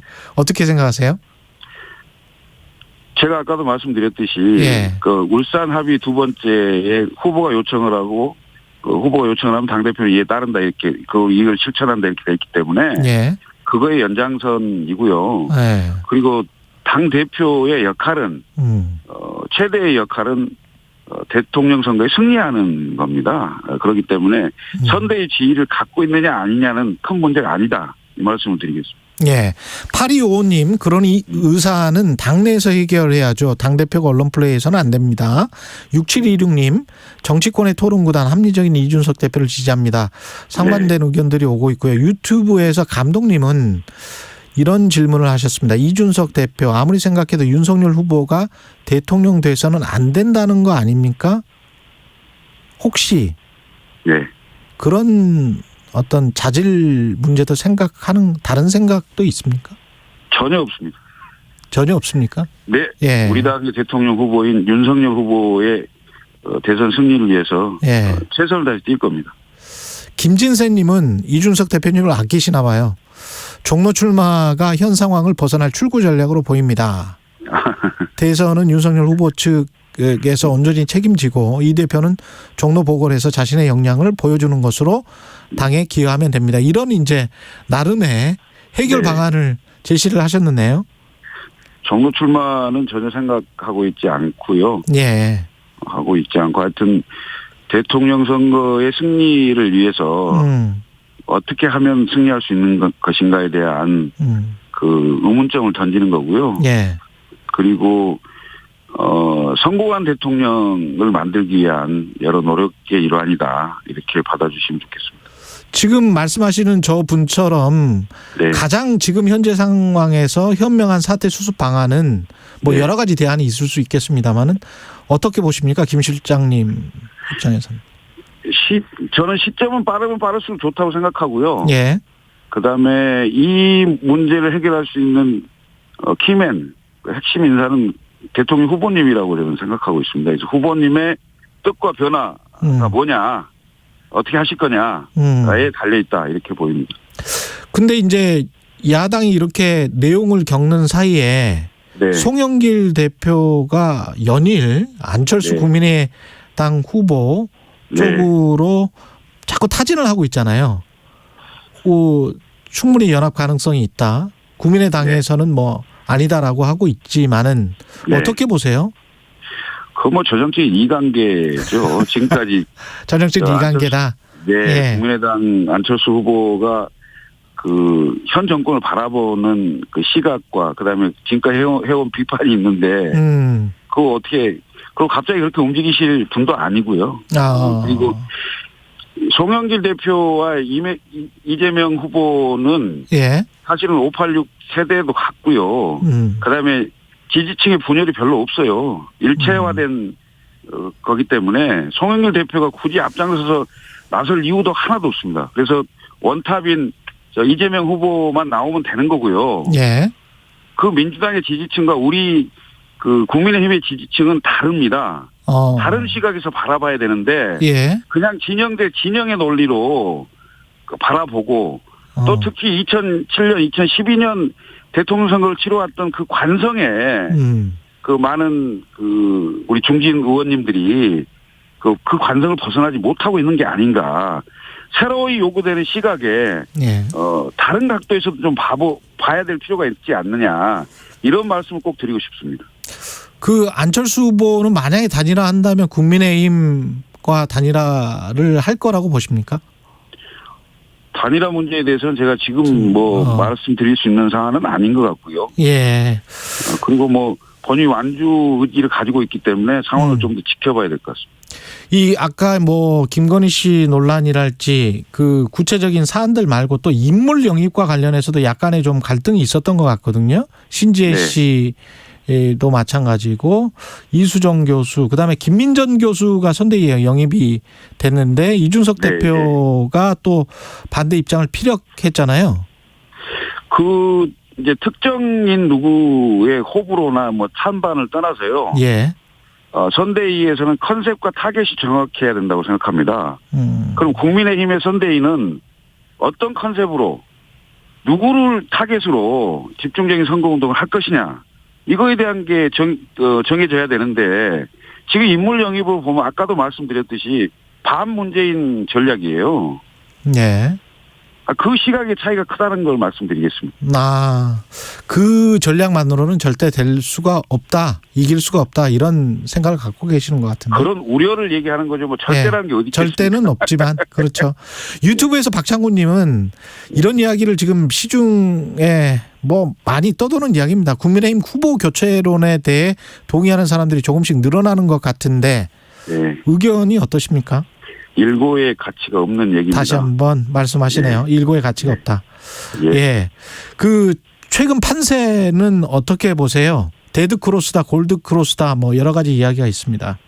현재 뭐 한 70일 정도 남아 있는 상황에서 현재 지지율의 등락은 언제든지 있을 수 있는 거고요. 현재 어느 쪽이 이긴다라는 대세가 형성되어 있지는 않죠. 그렇지만 단지 정권 교체를 열망하고 있는 국민들이 많기 때문에 이번 대선은 어찌 되었건 야당 후보에게 조금 더 유리한 구도인 건 맞는 것 같습니다. 그렇지만 이걸 어떻게 힘을 결집시킬 수 있느냐, 이 과정이 있기 때문에 그 과정 70일간 저희는 뭐 잘 해 나가려고 하는 진통이다, 이렇게 봐주시면 되겠습니다. 마지막으로 지금 가세연 그 유튜브 채널 있지 않습니까? 이준석 대표의 성상납 의혹을 제기했어요. 고소는 하시는 거죠? 오늘 고소합니다. 오늘? 예. 예. 관련해서 특별히 하실 말씀 있으세요? 후보. 일고에 논할 가치가 없고. 일고에 논할 가치가 없고. 예. 그리고 굉장히 무슨 저희가 있는 것처럼 보이고요. 검찰 기록은 어디서 가져왔는지도 잘 모르겠고요. 왜 지금 이런 시점에 이런 의혹을 제기했다고 보세요? 글쎄요. 그래서 저도 잘 모르겠습니다. 그렇기 때문에 뭔가 저희가 있는 게 아닌가. 그리고 이건 완벽한 허위사실로 저는 알고 있는데요. 예. 그래서 아마 고소를 오늘 바로 할 겁니다. 알겠습니다. 예, 말씀 감사하고요. 김철근 국민의힘 당대표 정무실장이었습니다. 고맙습니다. 감사합니다. 공정, 공익, 그리고 균형. 한 발짝 더 들어간다. 세상에 이익이 되는 방송. 최경영의 최강시사.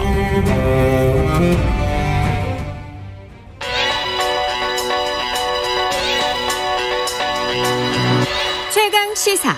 박대기의 눈. 네, 박대기의 눈 KBS 박대기 기자 나와 있습니다. 안녕하십니까? 네, 안녕하십니까? 예, 실손보험 가입하신 분들이 어느 정도나 되나요? 3,500만에서 3,900만. 그러니까 우리나라 국민의 70-80%가 가입해 있는. 성인 대부분은 가입했다고 봐야 돼요. 그러니까 사실상 뭐 공적 보험이나 다름이 없습니다. 거의 대부분이 가입했으니까요. 그때 사실 국민 의료보험으로 우리가 커버되는 게 거의 한 70% 이제 훨씬 넘은 걸로 제가 알고 있는데. 네. 예. 그래도 혹시 모를 뭐 아주 중대 질병과 관련해서 또 비급여 질환이라든지요. 비급여 질환. 예, 그런 것들 대비해서 많이 가입해 계신데 이게 뭐 해마다 오른다는 이런 뉴스 많이 들으셨을 겁니다. 그렇죠. 그런데 또 이번에도 오릅니다. 이번에 오릅니까? 예. 얼마나 오릅니까? 이번에 지금 정부가 안으로 세우고 있는 것은 10에서 16% 정도까지 오를 수 있다. 이게 금융위에서 그 가이드라인을 제시를 하는 거죠? 예, 그렇습니다. 일단 이 보험업계에서는 한 25% 올려야 된다.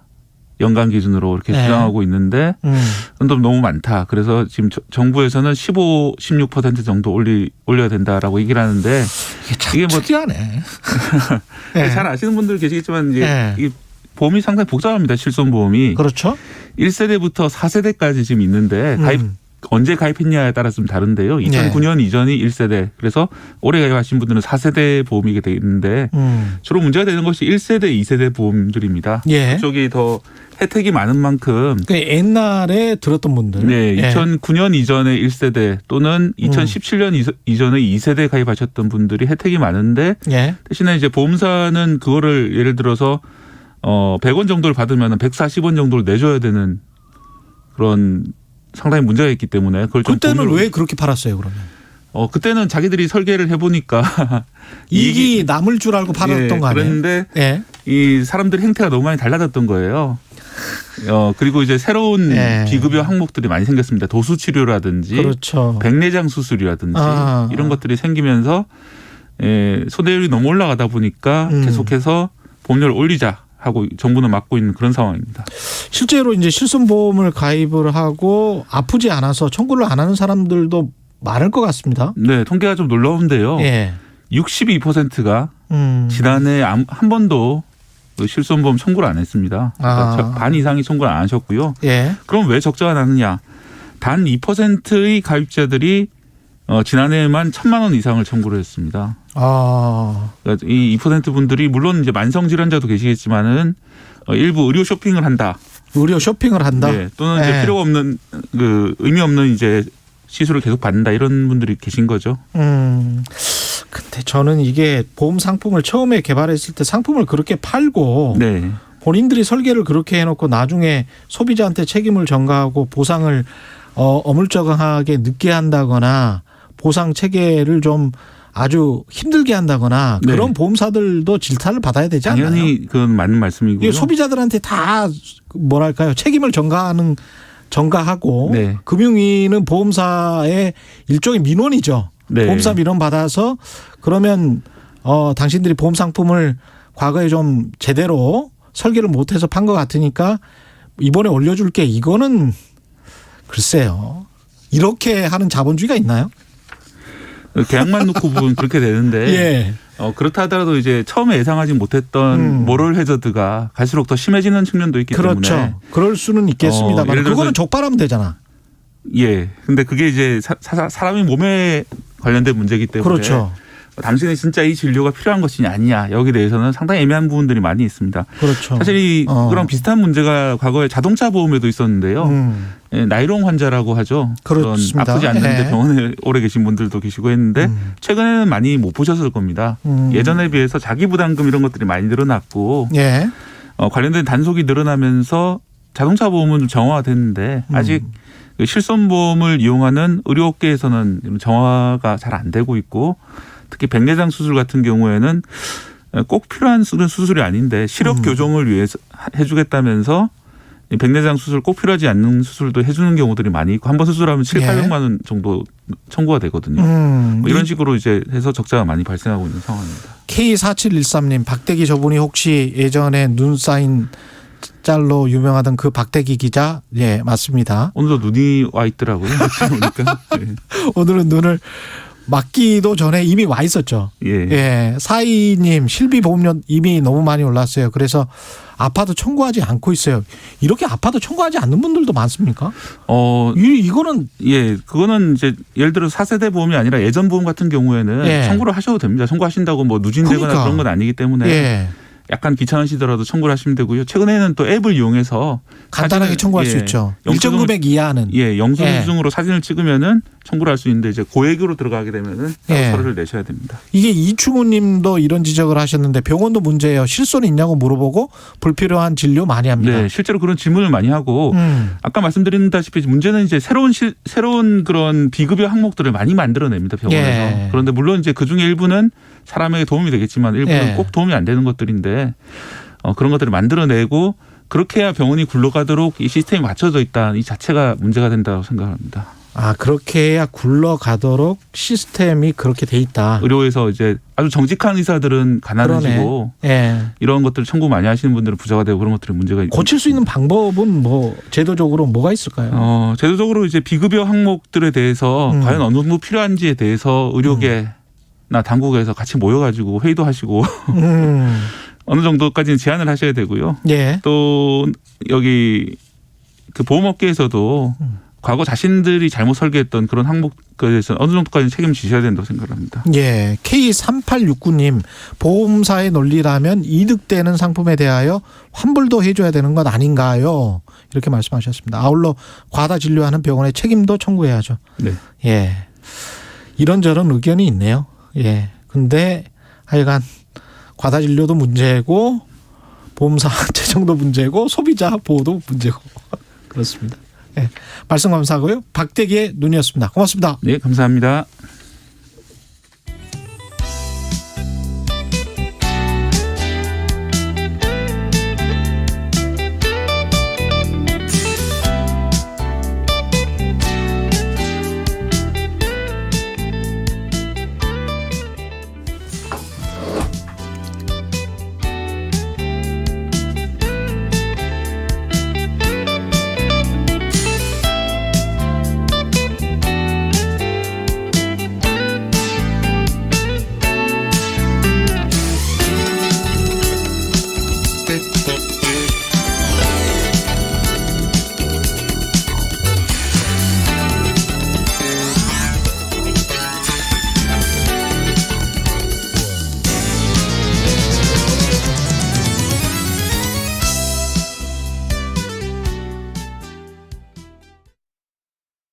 추운 겨울이 오면 안타깝게도 도로 살얼음 교통사고 소식이 자주 전해집니다. 도로 살얼음은 운전자 눈에 잘 보이지 않아 위험한데요.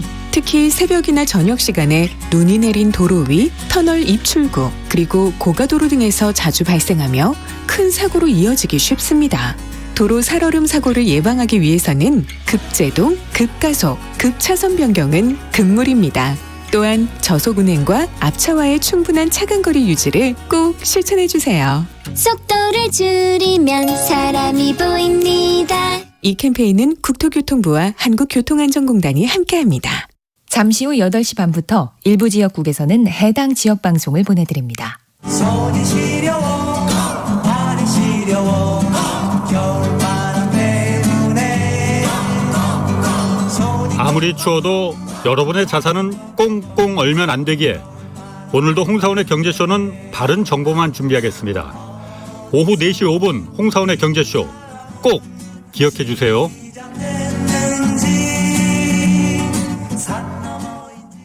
터질 것 같은 내 십자가 날 미치게 만들 것 같았지만 난 이제 깨달았어. 주진우 라이브가 있다는 것을.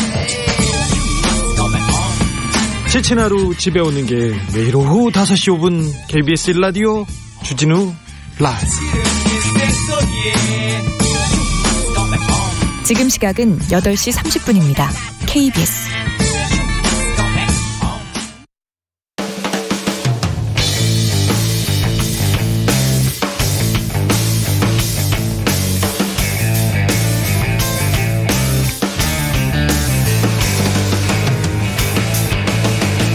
최경영의 최강 시사.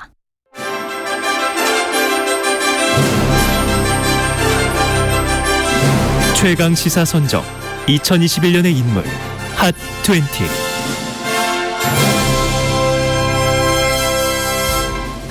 네, 2021년을 마무리하면서 특별히 준비하는 시간입니다. 최강 시사 선정 2021년의 인물 핫 20.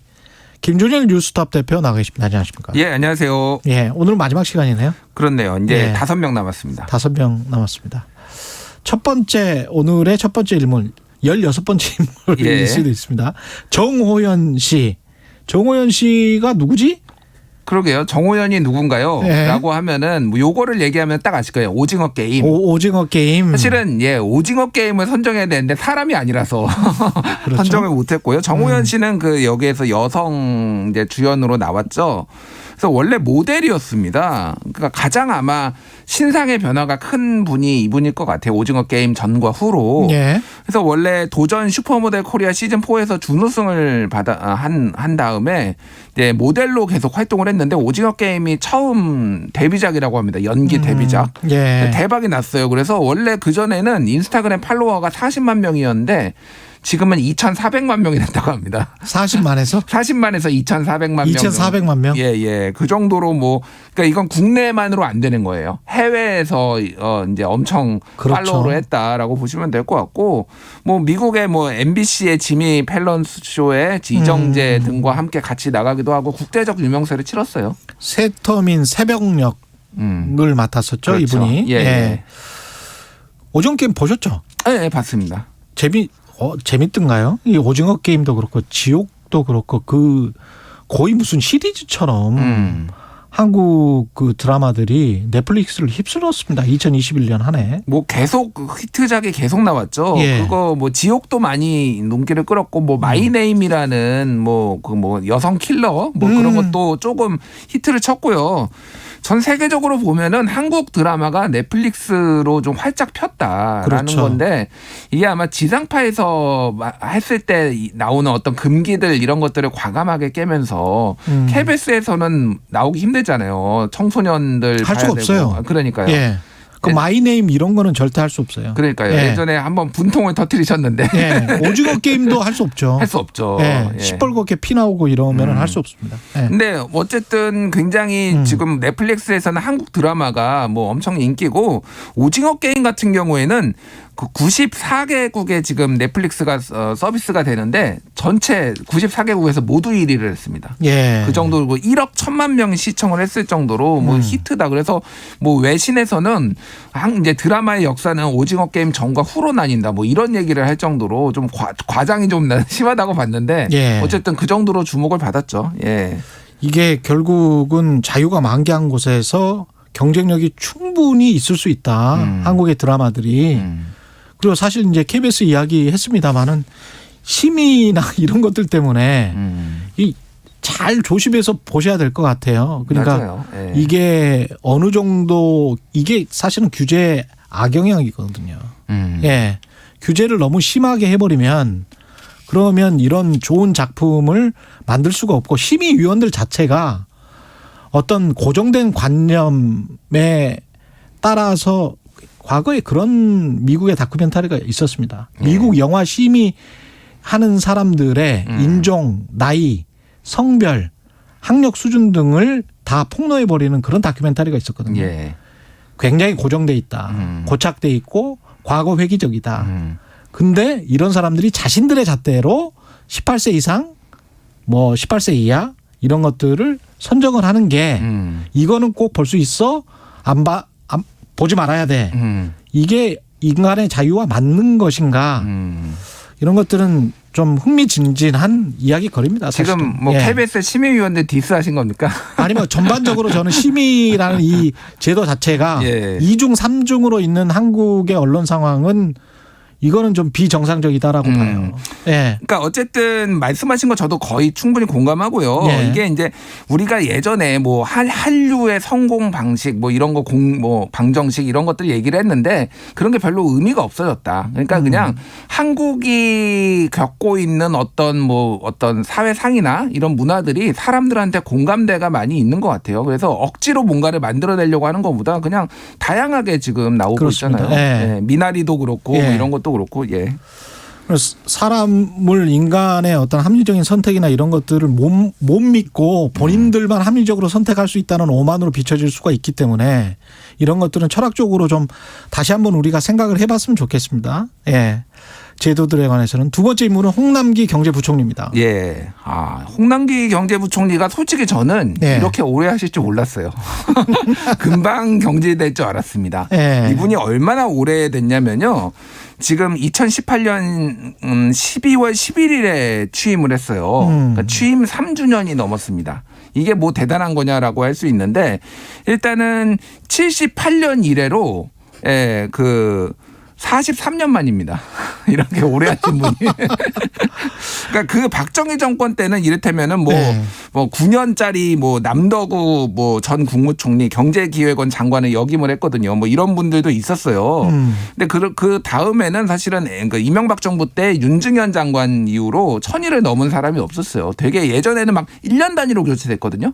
근데 끊임없이 말은 많았잖아요. 끊임없이 말은. 그러니까요. 제가 그래서 금방 경제될 줄 알았는데 그러니까. 계속 갔다라는 거는 문재인 대통령의 신임이 그 정도로 두터웠다라고 보면 될 것 같고 얼마 전에 지난 9일에 2022년도 경제정책 방향을 보고받는 자리에서도 임기 마지막까지 흔들림 없이 역할을 해달라 이렇게 얘기를 했습니다. 그 정도로 신임이 두텁다. 근데 말씀하셨듯이 끊임없이 당정 간 갈등이 있었어요. 그렇습니다. 대표적인 게 이제 뭐 재난지원금 지급, 그 부동산 뭐 양도세라든지 보유세라든지 뭐 이런 것을 두고 이제 특히 당 완화를 하려는 당하고 끊임없이 갈등이 있었죠. 저는 딱 한 가지만 비판을 하고 싶은데요. 지금 코로나 이번 시기에도 뭐 우리 돈으로 따지면 한 1경 3천조 원 정도를 기업들이 조달을 했거든요. 빚으로 조달을 하고 자본시장에서도 조달을 하고 그랬었는데 곰곰이 생각을 해보면 가장 금리가 낮았을 때 국채를 대규모로 발행하는 과단성 있는 조치를 왜 그때 하지 못했을까? 1년 전에. 그때 유럽에서 마이너스 금리로 조달을 했지 않습니까? 그렇죠. 그때 그게 제대로 판단한 것일까? 일반 기업들 같으면 만약에 싼 금리로 지금 1경 3천조 원 정도 제가 조달했다고 했잖아요. 그러면 그 사람들은 왜 아주 삼성전자처럼 현금 캐시플로우가 아주 좋은 기업들도 조달을 했거든요. 왜 그랬을까? 그거는 금리가 쌀 때 현금을 일단 해놓고 그걸 가지고 또 유사시에 또 쓰려고 하는 거거든요. 그럼 금리가 올랐을 때 그 방어막도 되는 것인데 이런 측면에서 봤었을 때 재정 주권이라는 측면도 그렇고 아까 그 논의하고 똑같아요. 관료가 똑똑하기 때문에 다 가지고 있어야 되느냐. 재정 주권을. 국민은 그러면 가지고 있으면 이걸 다 허투루 다 써버릴 것이라는 포퓰리즘으로 다 써버릴 것이라는 그런 인식이 깔려 있는 거거든요. 인간에 대한. 그런 측면에서도 아까 12의 문제하고 똑같은 이거는 저는 엘리티즘이라고 봅니다.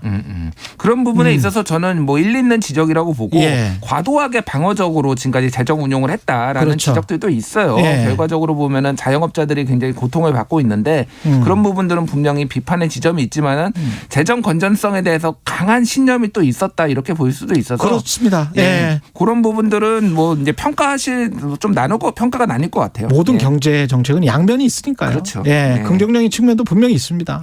세 번째 인물은 뭐 이재명 민주당 대선 후보로 꼽았는데요. 윤석열 나오니까 윤석열 나오는데 이재명 안 나오면은 예. 항의 들어오죠. 너무 편파적인가? 예. 이재명 후보는 정말 저는 대단한 사람이다라고 생각을 해요. 예. 사실은 성남시장 할 때 누가 대선 후보가 될 거라고 생각을 했습니까? 모든 역경을 지금까지 다 뚫고 지금 여기까지 왔잖아요. 대선 후보 된 것만 해도 저는 대단하다. 뭐 대통령이 되실지 안 될지는 모르겠지만 어쨌든 그런 부분에 있어서는 좀 입지전적 인물이다라고 전 개인적으로는 평가를 합니다. 입지전적이죠. 예. 그 청소년 때 소년공을 하면서 사실을 재학 중에 붙었던 거 아니에요? 예. 검정고시로 대학 들어가고 이런 케이스가 많나? 이제는 뭐 없죠. 예. 이제는 없죠. 예. 예. 그럼에도 불구하고 이제 대장동 의혹과 관련해서는 진실이 좀 드러났으면 좋겠습니다. 가부간에. 대장동 예. 진실이 드러날까요? 솔직히 좀 저는 개인적으로 회의적인데 뭐 특검 얘기도 있는데 상설 특검이냐 이재명 특검이냐를 놓고 어제도 만났지만은 결론이 안 나요. 예. 뭐 이게 결론이 대선 이전에 나기는 이미 물 건너갔고 대선 이후에라도 좀 해서 좀 억울한 사람들 특히 뭐 이제 사망한 사람들도 있는데 좀 명확하게 이게 해결이 됐으면 좋겠습니다. 예. 네 번째 인물로는 계속 핫한 이준석 국민의힘 대표입니다. 방금 전까지 뜨끈뜨끈했죠 지금. 여기 스튜디오도 예. 뜨끈뜨끈했어요. 예, 최강시사 100만을 또 기록해 주신 이준석 대표. 그 예. 인터뷰 저도 잘 봤습니다. 예, 100만이었습니다. 100만. 100만이었어요? 예, 100만 예. 지금 넘었습니다. 제가 한 10만일 때 봤는데. 아, 그랬어요? 빨리 보셨구나. 예. 예. 일단 뭐 역대 최연소 그 정당 원내 교섭단체의 대표인 거죠. 그러니까 교섭단체인 정당의 대표인데 30대 당대표가 된 거는 헌정사상 처음이고. 그렇죠. 그 정도로 이준석 돌풍이 불었습니다. 그래서 이 짧은 시간에 이 롤러코스터 같이 부침이 여러 번 있었다 지금. 윤석열 후보가 또 당대표 아니 그러니까 대선 후보가 되면서 갈등도 있고 다시 합쳐졌다가 다시 지금 갈등이 있고 뭐 이런 상황인데 예, 뭐 잘 되겠죠. 잘 될 것 같아요. 저는 잘 될 거라고 봅니다. 지금 굉장히 좀 몰리고 있는 거 아닙니까? 많이 몰렸죠. 많이 몰렸으니까 잘 될 거예요. 아, 그래요? 예, 많이 몰렸어요. 왜냐하면은 두 사람의 힘이 팽팽하면은 오히려 장기화될 수가 있는데 한쪽으로 좀 이렇게 윤석열 후보 쪽으로 쏠리면은 지금 어제도 지금 후보가 요청하면은 들어간다라는 거 아니에요. 돕겠다라는 거 아니에요. 그렇죠. 시그널이죠, 그거는. 김종인 위원장이 선은 긋고 있지만은 무리한 요구, 뭐 이를테면 선대위 완전 해체. 하지만은 아마 조만간 어떤 그걸 열어줄 겁니다. 열어줄 것이다. 명분을 열어줄 거예요. 퇴로 같은 것. 퇴로 같은 거를 그런 얘기들이 나오고 있는 걸로 알고 있어요, 제가. 예. 그렇게 되면은 이준석 대표는 다시 한번 본인의 입지를 확인하는 그런 것도 될 수 있겠네요. 그리고 이준석 대표가 복귀함으로 인해서 2030의 좀 표심이 다시 윤석열 후보에 오른다라고 하면은 본인의 존재감을 다시 한번 드러내는 거죠. 도박적 승부수였긴 하지만 드러낼 수 있는 거고 지금 많이 빠졌어요, 진짜로. 그게 안철수 후보한테 많이 갔거든요, 지금. 아, 그랬군요. 2030 그러니까 이유는 여러 가지예요. 뭐 신지혜 씨 영입에 대한 반발도 있고 뭐 그 김건희 씨 뭐 이런 윤석열의 내로남불에 대한 비판도 있고 이준석과의 갈등도 있고 복합적입니다. 이준석 대표 하나 때문은 아닌데 그거를 어느 정도 상쇄해 줄 수 있는 인물은 이준석이에요. 그렇다고 본다면은 윤석열 후보도 어쩔 수 없이 다시 끌어들여야 된다. 그 뭐 본인 당선을 위해서 하는 건데 다른 것도 아니고. 예, 알겠습니다. 마지막 화제의 인물은 간호사 이수련 씨인데 예. 이렇게 이름을 말하면 또 이분도 잘 모르죠. 예. 고스톱 간호사라고. 예. 고스톱 간호사. 예. 치매를 앓고 있는 할머니를 위해서 방호복을 입고 화투를 치던 이제 삼육 서울병원의 간호사입니다. 이 사진을 보시면 아마 되게 유명하실 거예요. 그래서 뭐 이분뿐만이 아니라 사실은 올해 고생하신 어떤 코로나19 방역 후에 고생하신 의료진들을 다 대표해서 선정한 건데 워낙 이게 임팩트가 있었어요. 그러니까 실은 여기 자가격리하고 이러신 분들이 굉장히 심적으로 많이 고립이 되거든요. 그런 어떤 의료 서비스뿐만이 아니라 심리까지 고려를 한 이런 의료진의 모습들의 헌신에 우리가 좀 많이 귀를 기울이고 좀 찬사를 보내야 되지 않을까 그렇게 생각을 합니다. 예. 그렇습니다. 예, 마지막으로 선정된 간호사 의료진 전체 분들에게 큰 박수 드리고요. 아차상도 있습니까? 아차상? 예. 20명에는 선정이 안 됐지만. 예. 스트릿 우먼 파이터 굉장히 댄서들? 화제였죠. 지금은 예. 스트릿 걸스 파이터인가요? 새로 예. 또 시즌 2도 됐는데 거기에 이제 우승 크루 홀리뱅의 리더 허니제이뿐만이 아니라 뭐 이거 다 여기 본인 취향인 것 같은데? 다 자기만의 우주가 있습니다. 예. 예. 근데 진짜 많이 봤어요. 저는 주변에 그래요? 이거 화제가 예. 엄청 됐고요. 예. 뭐 올림픽 3관왕 양궁 선수였죠. 안산. 근데 쇼컨 논란이 있어서 좀 마음고생도 했었던 뭐 그런 분도 있고 고 이해람 중사 그 성추행 사건으로 사망을 했죠. 그래서 국내 어떤 성추행 문제를 많이 이제 정화하는데 좀 일조를 하셨고요. 뭐 가상 인플루언서 로지라든지 이런 분들도 올해 화제가 많이 됐다. 이렇게 볼 수가 있겠습니다. 알겠습니다. 기분 좋으시라고 이 유튜브에서 데이비드 리님의 코멘트, 문자 소개해드리겠습니다. 잘생겼어요, 김준일님. 감사합니다. 미모는 어디서든 빛을 발하는군요. 예. 마스크를 썼는데? 저는 좀 가려야 잘 나옵니다, 얼굴이. 그렇군요. 마스크 미남.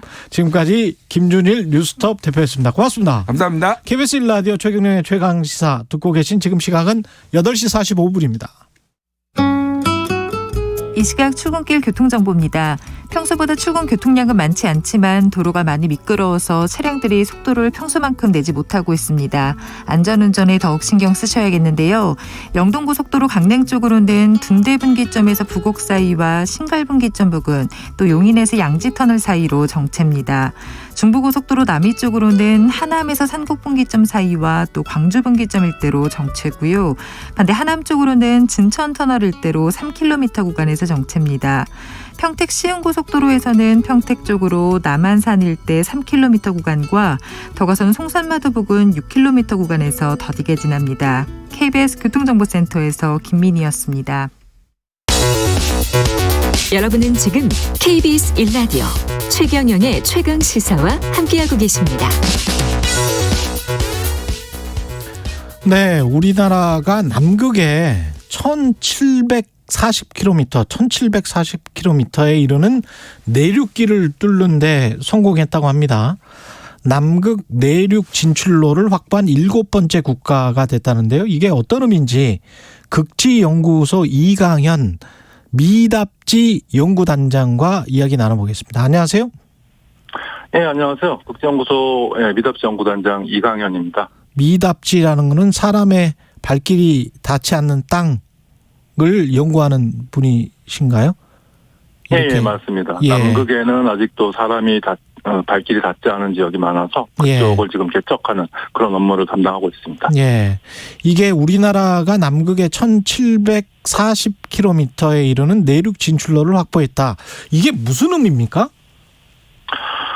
지금까지 이제 남극 내륙 진출로는 미국, 러시아, 일본, 프랑스, 이탈리아, 중국 등 소위 남극 연구 선진국이라고 불리는 이제 6개 나라만이 갖고 있었습니다. 그런데 이번에 우리나라가 7번째로 이 남극 내륙 진출로를 확보함으로써 이 남극 연구 선진국들과 어깨를 나란히 할 수 있는 그 기반을 마련한 데 큰 의의가 있다고 하겠습니다. 그 내륙 진출로라는 거는 그러니까 이제 일종의 도로처럼 사람들이 인도를 갈 수 있는 길을 1740km를 냈다?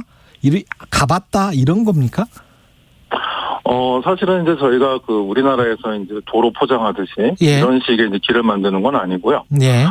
남극의 이제 내륙으로 저희가 쭉 가다 보면 이제 사람들은 이제 빙원이니까 쭉 가면 된다라고 생각을 하는데 사실 뭐 크레바스 지대라든지 또 이제 빙원도 아주 평평하다기보다는 바람 때문에 언덕진 곳이 많기 때문에 저희는 내륙으로 갈 수 있는 가장 안전하고 효율적인 길을 저희가 이제 탐사를 하고 그 길에 대한 어떤 그 정보, 그 일종의 GPS 정보겠죠. 그 이제 그 좌표 정보를 저희가 획득하는 것으로 저희는 개척을 했다라고 얘기를 하고 있습니다. 그렇게 되는 거군요. 그러면 좌표 정보 같은 경우는 다 디지털로 그때마다 다 저장이 되는 거겠습니다. 예, 그렇습니다. 그렇군요. 이게 1740km면 서울에서 부산 한 4번 정도의 거리, 5번 정도의 거리 이 정도 되는 거지 않습니까? 예, 그렇죠. 그러면 이거를 처음에 길을 이렇게 아주 안전한 길을 만들 때는 위험한 길도 가보고 뭐 이래야 되는 거잖아요.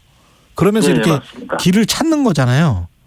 예, 그렇죠. 시간이 엄청 걸렸을 것 같은데요.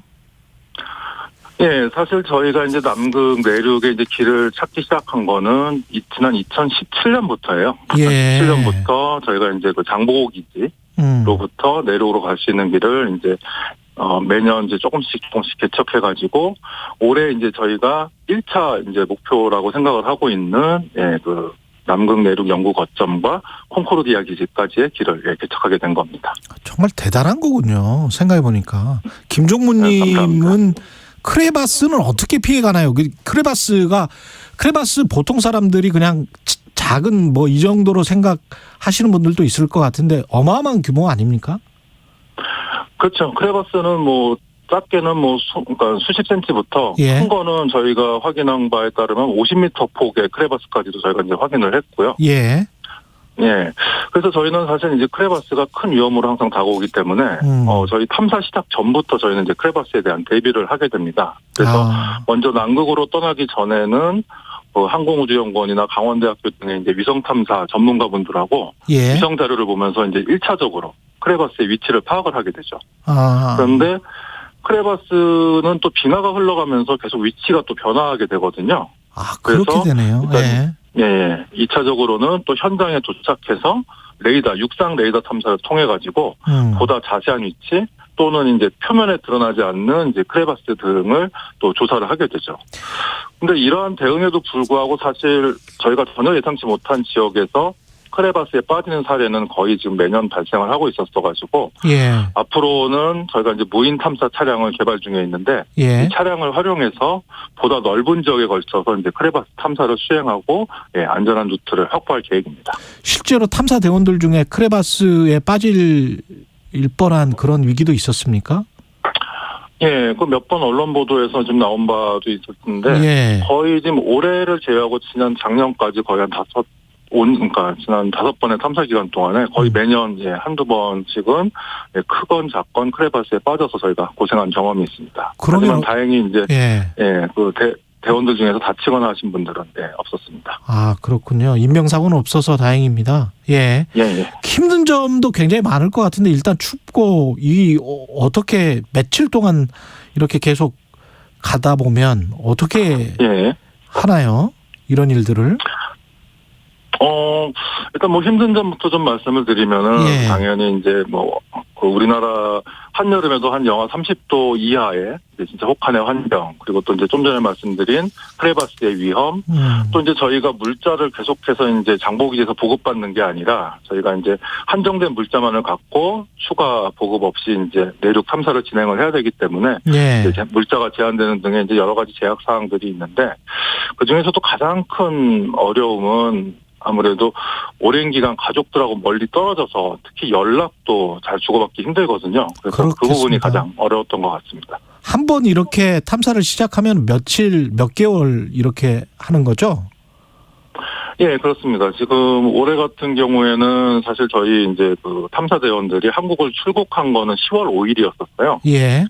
그리고 올해 같은 경우에는 특히 이제 코로나 상황 때문에 저희가 뉴질랜드에서 거의 한 25일 최대 25일까지도 격리를 한 후에 남극에 들어갈 수 있었고요. 그 후에 실제로 남극에서 탐사 기간만은 약 한 40일, 정확하게는 37일이 소요됐습니다. 가족들도 참 애타겠습니다. 계속 이런 이렇게 해서 육상 루트가 확보가 되면 다른 어떤 연구들을 할 수 있나요? 어떤 연구들을 할 수 있나요? 현재 남극 내륙에서 이제 주로 수행되고 있는 연구는 이제 빙하를 이용해서 과거의 기후 변화를 연구한다든가 또는 또 천문 관측을 하는 연구입니다. 좀 더 자세히 설명을 드리면은 우리가 빙하코어 연구라고도 부르는 이제 기후 변화 연구는 그 빙하 안에는 이제 기포들이 들어있고 이 기포는 과거 이제 수십만 년 전에 그때 공기가 빙하 안에 갇힌 거기 때문에 과거에 실제 공기를 분석함으로써 이산화탄소의 농도를 저희가 알 수가 있죠.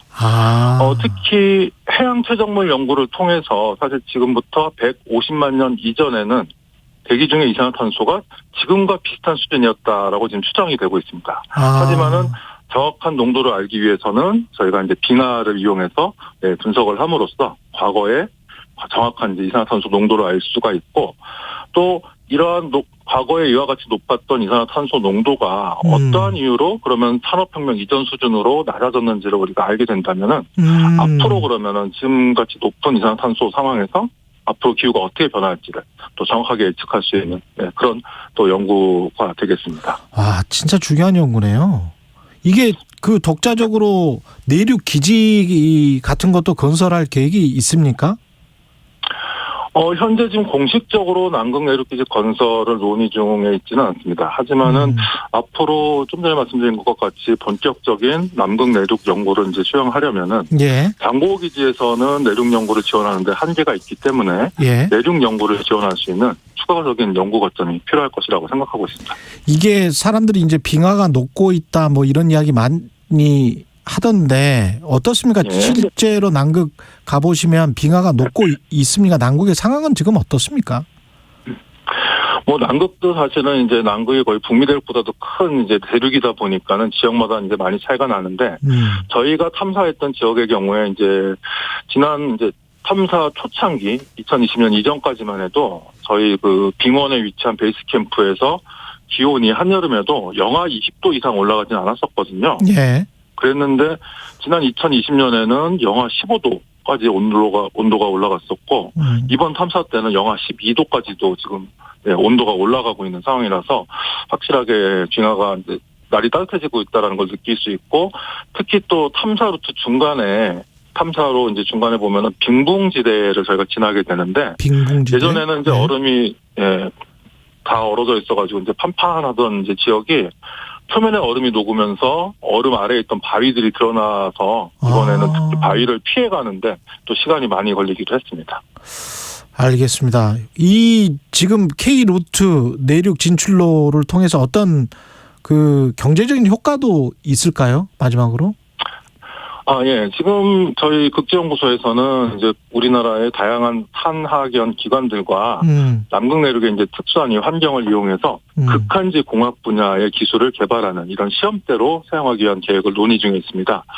몇 가지 예를 들면은 우선 태양빛이나 아니면 풍력 발전을 이용해서 극지에서 운영할 수 있는 뭐 친환경 에너지 컨테이너를 이제 현재 개발 중에 있는데 만약에 이 컨테이너가 개발될 경우에 향후 이제 북극 항로가 열려서 그쪽을 통해서 이제 화물을 수송할 때 만약에 뭐 곡물이나 이런 냉장 보관이 필요한 화물을 추가적인 전원 공급 없이 화물을 운송할 수 있는 이런 수단으로도 활용할 수 있을 거고 또 지금 앞서서 말씀드렸던 크레바스 탐사를 위한 무인 탐사 기술 이런 것들은 지금 현재 남극과 비슷한 극한의 환경을 갖고 있는 우주를 탐사하는 과정에서도 저희가 유용하게 활용할 수 있을 것이라고 생각합니다. 네, 극지연구소 이강현 미답지 연구단장님이었습니다. 고맙습니다.